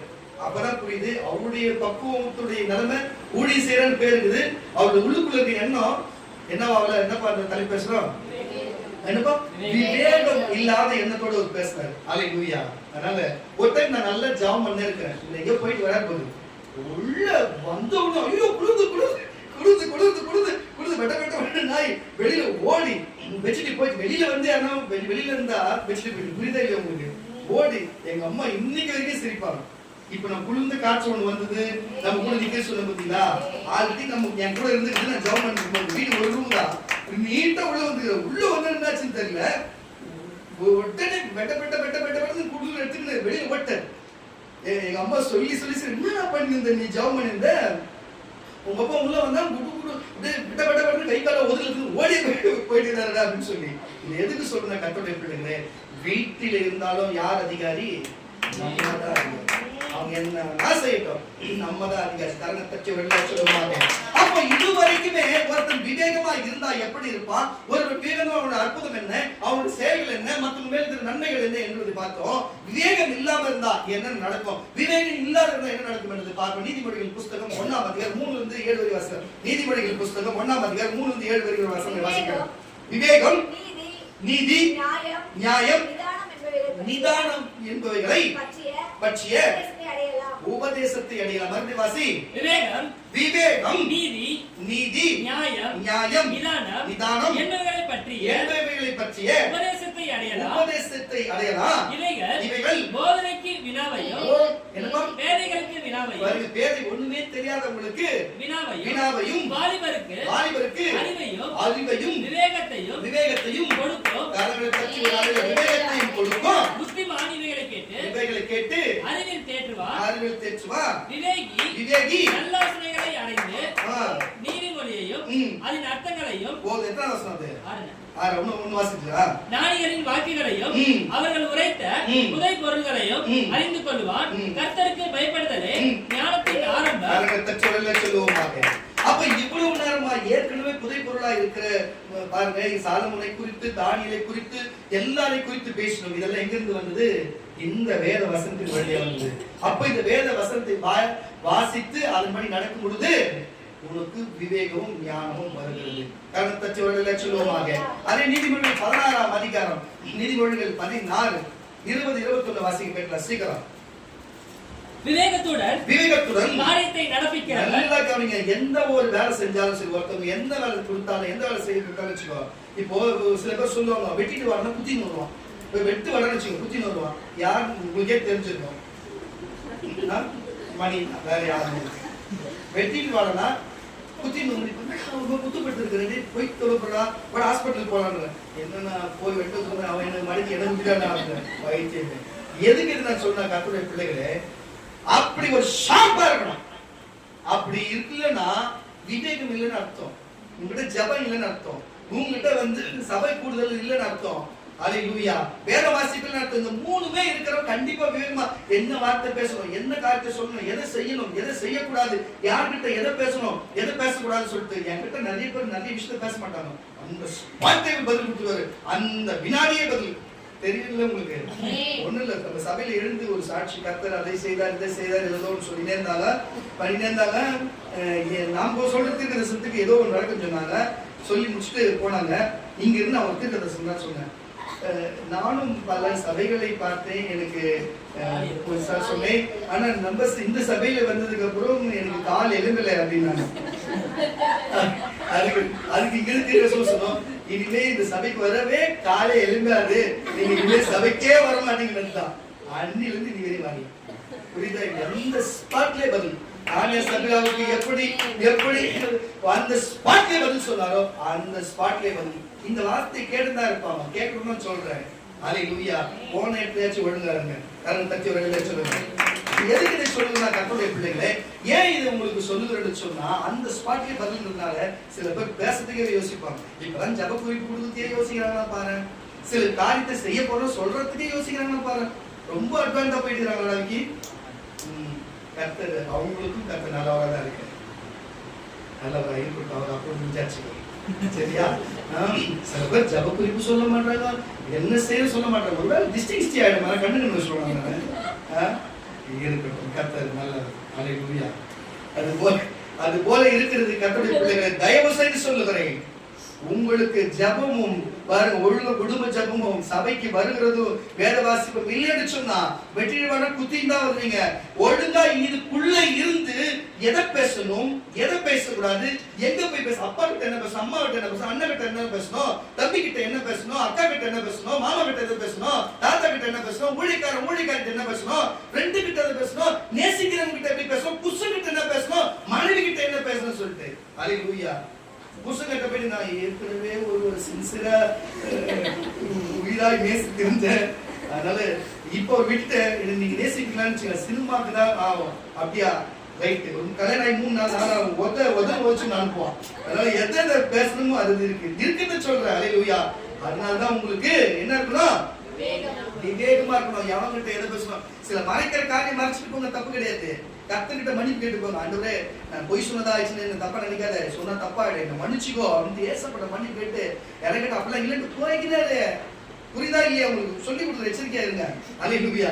எதுக்கு இதை சொல்லுனா, கர்த்தருடைய பிள்ளைங்களை நம்ம உண்மையா இருக்கணும், நல்லவனா இருக்கணும், இப்படி போய் தான் மாட்டிக்கிறது நிறைய பேர். ஒழுங்கா யோசேப்பு அவங்க அண்ணன் தம்பி கிட்ட போய் இந்த சொப்பனத்தை சொல்லாம இருந்தா ஒரு குழிக்குள்ள போய் எகிப்து போயிருப்பாரா சொல்லுங்க? சில பேர் இருக்கு பாருங்க, அந்த மாதிரி சில காரியத்தை சொல்லக்கூடாது. பாருங்க, நினைவே பட்டணத்துக்கு போன்னு சொல்லி யாரு யோனாவை அனுப்புனா, அவர் தர்ஷுக்கு கப்பல் இருக்கணும். அவையோ அவங்க கிட்ட சொன்ன அவன் தேவனாரியார் ஜனம் அவங்க கொண்டு போட்டுவாங்க. இறுதியில் நடந்தது, மீன் முழுங்கி அவர் கொண்டு போய் கக்கி திருப்பியும் அவர் நினைவுக்கு தான் போனார். புரியுதா இல்லையா? சொல்ல வேண்டியதை ஒழுங்கா சொல்லியிருந்தா தண்ணி பிரயாணம் போயிட்டு தேவையில்ல, மீன் வயிற்றுக்குள்ள போக வேண்டியது தேவையில்ல, கக்க தேவையில்ல, நாட்டம் தேவையில்ல, வாந்தி தேவையில்ல. புரியுதா இல்லையா? அழகா ஜம்முன்னு போய் சொன்னமா ஜம்முன்னு வந்த மாதிரி இருக்கலாம். அதனால சொல்ல வேண்டிய இடத்துல சொல்லாம இருக்கிறதும் தப்பு, சொல்லக்கூடாது சொல்றதும் தப்பு தான். அதுக்குதான் விவேகமா நடந்து கொள்ளுங்க. பேசுறதுல சிந்திக்கிறது. எதுக்கு நான் இவ்வளவு பேசுறேன்னா, அப்பா அப்பா அப்பா என் வாழ்க்கையில அப்பா இந்த தோல்வாயை வச்சுக்கினேன், ஐயோ எப்பா வரவும் போறவெல்லாம் இழுத்து மடியில வச்சுக்கின்னு நான் படாத பாடுபட்டு ஒரு நாளும் கஷ்டப்பட்டு போய் என் பிள்ளைங்க சொல்லுங்க பாரு, ஐயோ இவரை நம்பவே கூடாது, நம்ம தான் பேசுறது, திருப்பி அவங்கள மறுபடியும் சேர்த்து பாரு. இந்த காதுல கேட்டு கேட்டு காதே ஒரு பக்கம் கேட்கறதா எனக்கு அவ்வளோ கத்தி குத்துக்குது என் உடம்புல, தெரியுமா? இதயத்துல மட்டும் இல்ல, பல இடங்களிலுமே எனக்கு குத்துப்பட்டு இருக்கு.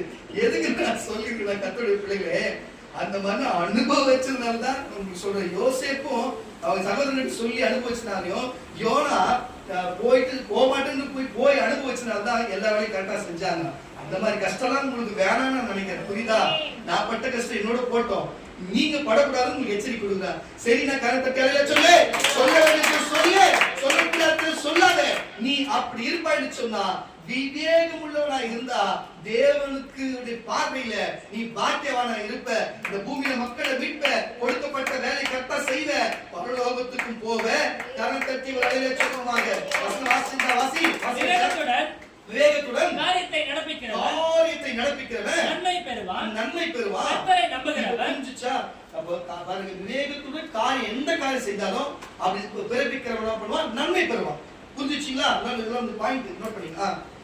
நீதிமொழிகள் இருக்கிற எல்லாமே பாயிண்ட் தான். சரி, நான் பேசுற கதைக்கும் பாயிண்ட்ஸ் அப்படி பிரிச்சு அதான் புரியும். கர்த்தரை நம்புகிறவன் பாக்கியவான். நல்லா புரிஞ்சு, கர்த்தரை நம்புகிறவன் பாக்கியவான். இருதயத்தில் ஞானம் உள்ளவன் விவேகி எனப்படுவான். விவேகி, அப்ப இருதயத்துல ஞானம், சிந்தையில மட்டும் ஞானம் இல்ல, இருதயத்தில் ஞானம் உள்ளவன் விவேகி எனப்படுவான். உதடுகளின் மதுரம் கல்வியை பெருக பண்ணும். வாசி. புத்தி தன்னை உடையவர்களுக்கு ஜீவ ஊற்று, மதியினர் புரியாதவனுக்கு மதியினரின் போதனை மதியினமே. ஞானியின் இருதயம் அவன் வாய்க்கு அறிவை கூட்டும். கரணம் தச்சு சொல்லுவாங்க. வாசிக்க கேட்கலாம். அதே நீதிமொழிகள் 21:16. நீதிமொழிகள் 21:16 முடிச்சலாம் சீக்கிரம். விவேகத்தின் வழியை விட்டு நல்லா கேட்டுங்க. இவ்வளவு நேரமா விவேகம் விவேகம் விவேகம் விவேகம் விவேகம் இந்த நியூஸ் அஜித் பார்த்தான்னு வச்சுங்களேன், பாருங்க, நான் எடுத்த படத்துல இவங்க பேசுறது விவேகம் தான் அதிகம் சொல்லுவாங்க. அல்லேலூயா. அந்த படத்துல விவேகத்தை குறித்து என்ன கதைகளோ தெரியல, ஆனா நமக்கு தேவ விவேகத்தை குறித்து எவ்வளவு பேசுகிறாங்க பாருங்க. அல்லேலூயா. கையை தட்டுங்க ஜாலியா பார்க்காத வாசிங்க. விவேகத்தின் வழியை விட்டு, விவேகத்துடைய வழியை விட்டு தப்பி நடக்கிற மனுஷன் செத்தவர்களின் கூட்டத்தில். நல்லா கேட்டுங்க. விவேகத்தை நான் சொல்லி கொடுக்கிற விவேகத்தை விட்டு தப்பி அது வேணாம் அப்படி தப்பி நடக்கிற மனுஷன் போனமா இருப்பான். வாசி. செத்தவர்கள் கூட்டத்தில் அவன் செத்தம் நாத்த முடிச்சு அந்த இடத்துல தான் தன்னுவான். இவனுக்கு ஆவி செத்ததா இருக்கும், மாம்சம் இருக்கும் பார்க்கும். இப்படிப்பட்டதா நமக்கு தேவையா? இது தேவையா? சஞ்சரிப்பான், தாபரிப்பான், தங்குவான், எல்லாமே கிட்டத்தட்ட எல்லாம் ஒண்ணுதான்.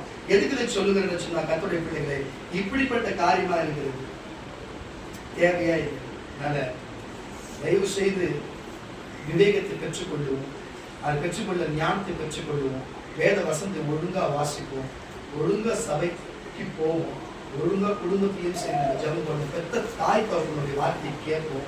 குடும்ப உலக வாழ்க்கைக்கு தாய் தகப்பன வார்த்தை நமக்கு நன்மையை தரும். பரலோகம் போவதற்கு ஊழியக்காரனுடைய வார்த்தை பரலோகத்துக்கு போவதற்கு நன்மையை தரும். தயவு செய்து புரிஞ்சு கொள்ளுங்க. தேவன் இந்த பூமியில இயேசு கிறிஸ்து வாழும்போது அவர் சொன்ன உபதேசத்திலே இதுவும் ஒரு காரியமாக இருக்கிறது. வாசிக்க கேட்கலாம். யாக்கோபு என்ற சுவிசேஷம், யாக்கோபு நிருபங்கள் 3ஆம் அதிகாரம் 13ஆம் வசனம் வாசிக்க கேட்கலாம். யாக்கோபு 3ஆம் அதிகாரம் 13ஆம் வசனம். உங்களில் ஞானியும் விவேகியுமாய் இருக்கிறவன் எவனோ அவன் ஞானத்துக்குரிய சாந்தத்தோடு தன் கிரியைகளை நல்லா புரிஞ்சிச்சு. அப்போ வேகமா இருக்கிறாங்க, எடுத்த உடனே சூடாகக்கூடாது. நம்ம சண்டை சொன்னே சூடாகக்கூடாது. நம்மளும் சரி, நம்மளும் மற்றவங்க சொல்லும்போது பார்த்து சொல்லணும், பேசும்போது பார்த்து பேசணும், பார்க்கும்போது பார்த்து பேசணும், நடக்கும்போது பார்த்து நடக்கணும், கவனத்தோடு இருக்கணும். சாந்தத்தோடு தன் கிரியைகளை அவன் செய்ய வேண்டிய வேலையை நல்ல நடக்கையினாலே காண்பிக்க கடவன். அதான் சொல்றேன். பேசும்போது, நிற்கும் போது, பார்க்கும்போது, உடையடியும் போது, நம்ம பழக்க வழக்கத்தில் எல்லாத்துலயுமே அப்படி காண்பிக்க. அப்படி தொடர்ந்து வாசிச்சேவா.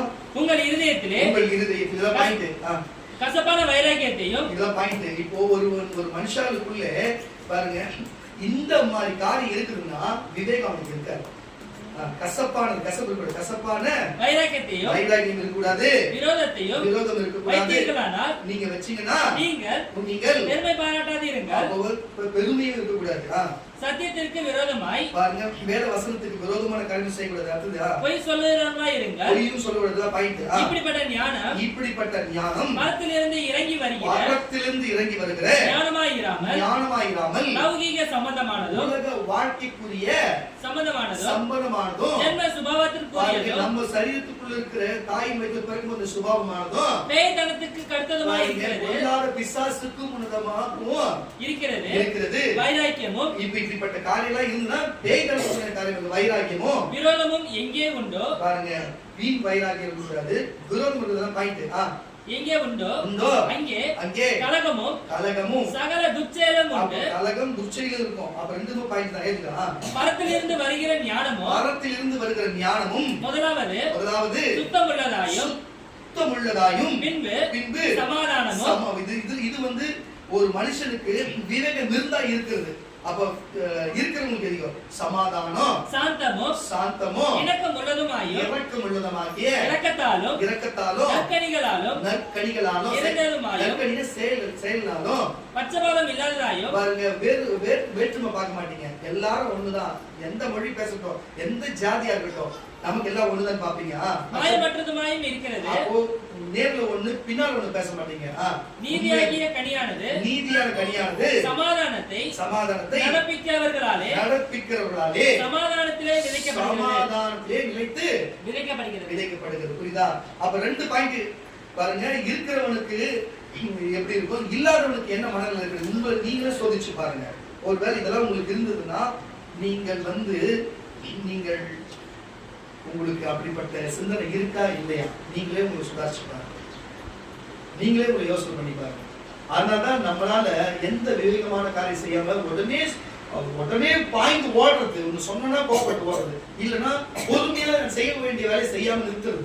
ரெண்டுமே செய்யக்கூடாது. நிதானமாய் பேசணும், நிதானமா செயல்படணும். அல்லேலூயா. அப்படி இருந்தாதான் என்னப்பா விவேகம் உங்களுக்கு இருந்தாதான் நிதானமான காரியத்தை செய்வீங்க. கரணம் தச்சு வழியில சொல்லுவாங்க. எதுக்கு இவ்வளவு நேரமா ஏற்கனவே இந்த பரிசுத்தவான்களை குறித்தும் என்னுடைய சாட்சி குறித்தும் தேவன் இந்த பூமியிலே இறங்கி வந்து தம்முடைய கூட சீஷனோட பேசுற வார்த்தைகளை குறித்து நம்ம பேசியிருக்கிறோம். அல்லேலூயா. அதனால மத்திய சுவிசேஷ புஸ்தகம் 24ஆம் அதிகாரம் 46ஆம் வசனம் எடுத்துக்கலாம். எஜமான் வரும்போது எடுத்துங்கப்பா. நீ எடுத்துக்கிறியாப்பா? சரி, நீ வச்சுக்கோ. தேவகரம் ஜூலா நீங்க என்ன இருக்கீங்கல்ல, நீங்க என்ன பண்ணீங்கன்னா கொலேசியர் புஸ்தகம் 1ஆம் அதிகாரம் 9ஆம் வசனம் வாசிங்க. 9-10 வாசிங்க. நாங்க எதுக்கு இருக்கிறோம்னா உங்களை மனம் திரும்ப, உங்களுக்கு நாங்க ஜெபிக்க, உங்களுக்காக இப்படிப்பட்ட காரியத்துக்குள்ள நீங்க போகக்கூடாதுன்னு சொல்லி புத்தி சொல்லவும், உங்களை செயல்படுத்தவும், பின்னால் வந்து ஜெபிக்கவுமே நாங்க இருக்கிறோம். நீங்க எல்லாருமே வாசிய வசனத்தை இது நிமித்தம் நீ வாசிமா. இது இது நிமித்தம் நாங்கள் அதை கேட்ட இவ்வளவு நேரம் உங்களை பார்த்து சொல்றேன். இது நிமித்தம் எல்லாத்தையும் கேட்ட நாள் முதல் உங்களுக்கு இடைவிடாமல் ஜெபம் பண்ணுகிறோம். நாங்களும் இங்க விடுதலை சுவிசேஷ ஸ்தாபமும் ஜெபம் பண்ணுகிறோம். நீங்க எல்லா நாளும் ஞானத்தோடும் ஆவிக்குரிய சாதா இல்ல, ஆவிக்குரிய விவேகத்தோடும் அவருடைய சித்தத்தை அறிகிற. அதுதான் விஷயம். இது தேவ சித்தமா, இது செய்யலாமா வேணாவா, இது யார்கிட்ட கேட்கறது? தீர்க்கதரிசி தான் கர்த்தர் கொடுத்து வந்து கேளுங்க, வேத வசனத்தை படிங்க, ஒழுங்கா ஜெபம் பண்ணுங்க, கர்த்தரே உங்களுக்கு உணர்த்துவாரு. அப்புறம் அறிவினாலே நிரப்பப்படுவோம், சகலவித நற்கிரியினாலும் கனிகளை தந்து புரிஞ்சுச்சா? சுவிசேஷம் சொல்லி மக்களை மீட்டு தேவனை அறிகிற அறிவுல வளர்ச்சி வந்து தேவனாகிய இயேசு கிறிஸ்துவுக்கு அவர் சந்தோஷம் உண்டாக அவர் சொல்லுகிறபடி நடந்து கொள்ளுவோம். சந்தோஷத்தோட பொறுமையும், இதுவும் பாயிண்ட் தான், பொறுமையும் நீடிய சாந்தமும் உண்டாவதாக மகிமையான வல்லமையின்படி. நீ வாசிக்கிறது பார்த்தா அப்படியே மொத்தம் முடிச்சிடும் போது அதுவே வாசி. எல்லா வல்லமையினாலும் பலப்படுத்தவும் உங்களுக்கு வேண்டுதல் செய்கிறோம். காரணம் தச்சு வரவில்லை. எத்தனை சொன்னது? 11 முடிஞ்சிச்சா? காரணம் தச்சு வரவில்லை சொல்லணும். அப்போ உங்களுக்கு எல்லாருக்கும் நாங்க வேண்டுதல் செய்கிறோம். அப்ப நீங்க நான் உங்களுக்கு வந்து வேண்டுதல் செய்கிறேன்னா நீங்க எப்படி சொல்லிட்டு நீ வாசிராக்கும். எஜமான் வரும்போது நல்ல கேட்டுங்க, பூமியிலே தேவனாகிய இயேசு கிறிஸ்து எஜமான் வரும்பொழுது அப்படி செய்கிறவனாக காணப்படுகிற ஊழியக்காரனே பாக்கியவான், தன் ஆஸ்திகள் எல்லாவற்றின் மேலும் அவனை விசாரணைக்காரனாக வைப்பான் என்று. புரியுதா? ஒரு பாயிண்ட் புரியுதா?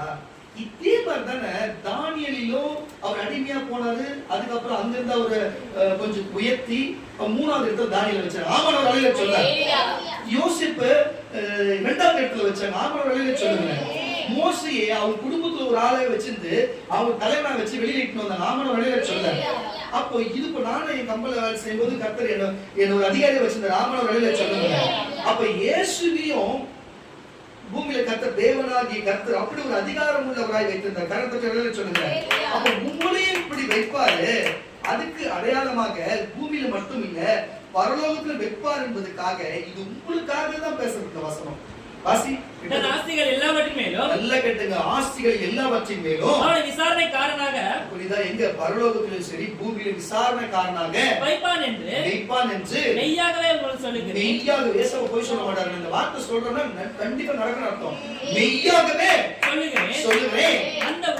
அந்த ஊழியக்காரன் பொல்லாதவனாய் இருந்து ஒருவேளை இவ்வளவு கேட்டு மறுபடியும் அந்த தப்பு செய்கிற பொல்லாதவனாய் இருந்து என் ஆண்டவர் வர நான் சொல்லும் என்று தன் உள்ளத்திலே சொல்லிக்கொண்டு தன் உடன் வேலைக்காரனை அடிக்க. பாருங்க, அவனுக்கு கீழே இருக்கிறவங்களை அவனை துன்பப்படுத்த அடிக்க தொடங்கி வெறியோடு புசிக்கவும் குடிக்கவும் தலைப்பட்டால் அந்த ஊழியக்காரன் நிலைமை நினையாத நாளிலும் தேவன் இயேசுநாதர் நினையாத நாளிலே வந்து அறியாத நாளிகையிலும் யாருக்கும் தெரியாத நாளிகையில வந்து அவனுடைய எஜமான் ஓனர் வந்து அவனை கடினமாய் தண்டித்து மாயக்கார உலகத்தாரோடு அவனுக்கு பங்கையும் நியமிப்பார். அவங்களுக்கு ஒரு பங்கை நியமிச்சு அங்கே அழுகையும் பார்க்கடிப்பும் உண்டாயிருக்கு. இது தேவையா? எல்லா அதிகாரத்தோட உன்னை வந்து மேற்பார்வையாளராக 2வது இடத்துல 3வது வச்சு ராஜாவுக்கு அடுத்தபடியா வச்சு பரலோகத்துல பிதாவு வலது பசம் இயேசு வச்சிருக்கிறது போல என் ஊழியக்காரன் என்னுடைய சிங்காசனத்திலே வச்சிருப்பான். புரியுதா? பிதாவுடைய வலது பசம் தான் இயேசு வச்சிருந்தாரு. ஆனா இயேசு எவ்வளவு நல்லவர் பாரு. என் சிங்காசனத்திலே வீற்றிருப்ப மடியே உட்காருன்றாரு. என் சிங்காசனத்தை தரேன்றாரு. அங்க போய் ஆதிக்கம் பண்ணமா, இந்த ஜனங்கள் ஆதிக்கம் பண்ண அங்க போய் ஆதிக்கம் பண்ண போறோமா, நீங்களே முடிவு பண்ணுங்க. கிறிஸ்தவம் சும்மா கிடையாது. யோசனை பண்ணி பாருங்க. நிதானமா இருப்பீங்களா? அறிவுனையா விவேகமா இருப்பீங்களா? தயவு செய்து புரிஞ்சுக்கோங்க. நான் விவேகமா இருப்பேன், கரெக்டா இருப்பேன், ஒழுங்கா ஜெபம் பண்ணுவேன், குடும்ப ஜெபம் பண்ணுவேன், சபைக்கு வருவேன், வேலை வாசிக்கிறவன் சொன்னா கரெக்ட் தச்சு சொல்லு. நீதான் விவேகி, நீதான் விவேகம் உள்ளவன். எல்லாரும் எழுந்து நிற்போமாக. மாஸ்டர் தான் முன்பு சொல்லுங்க.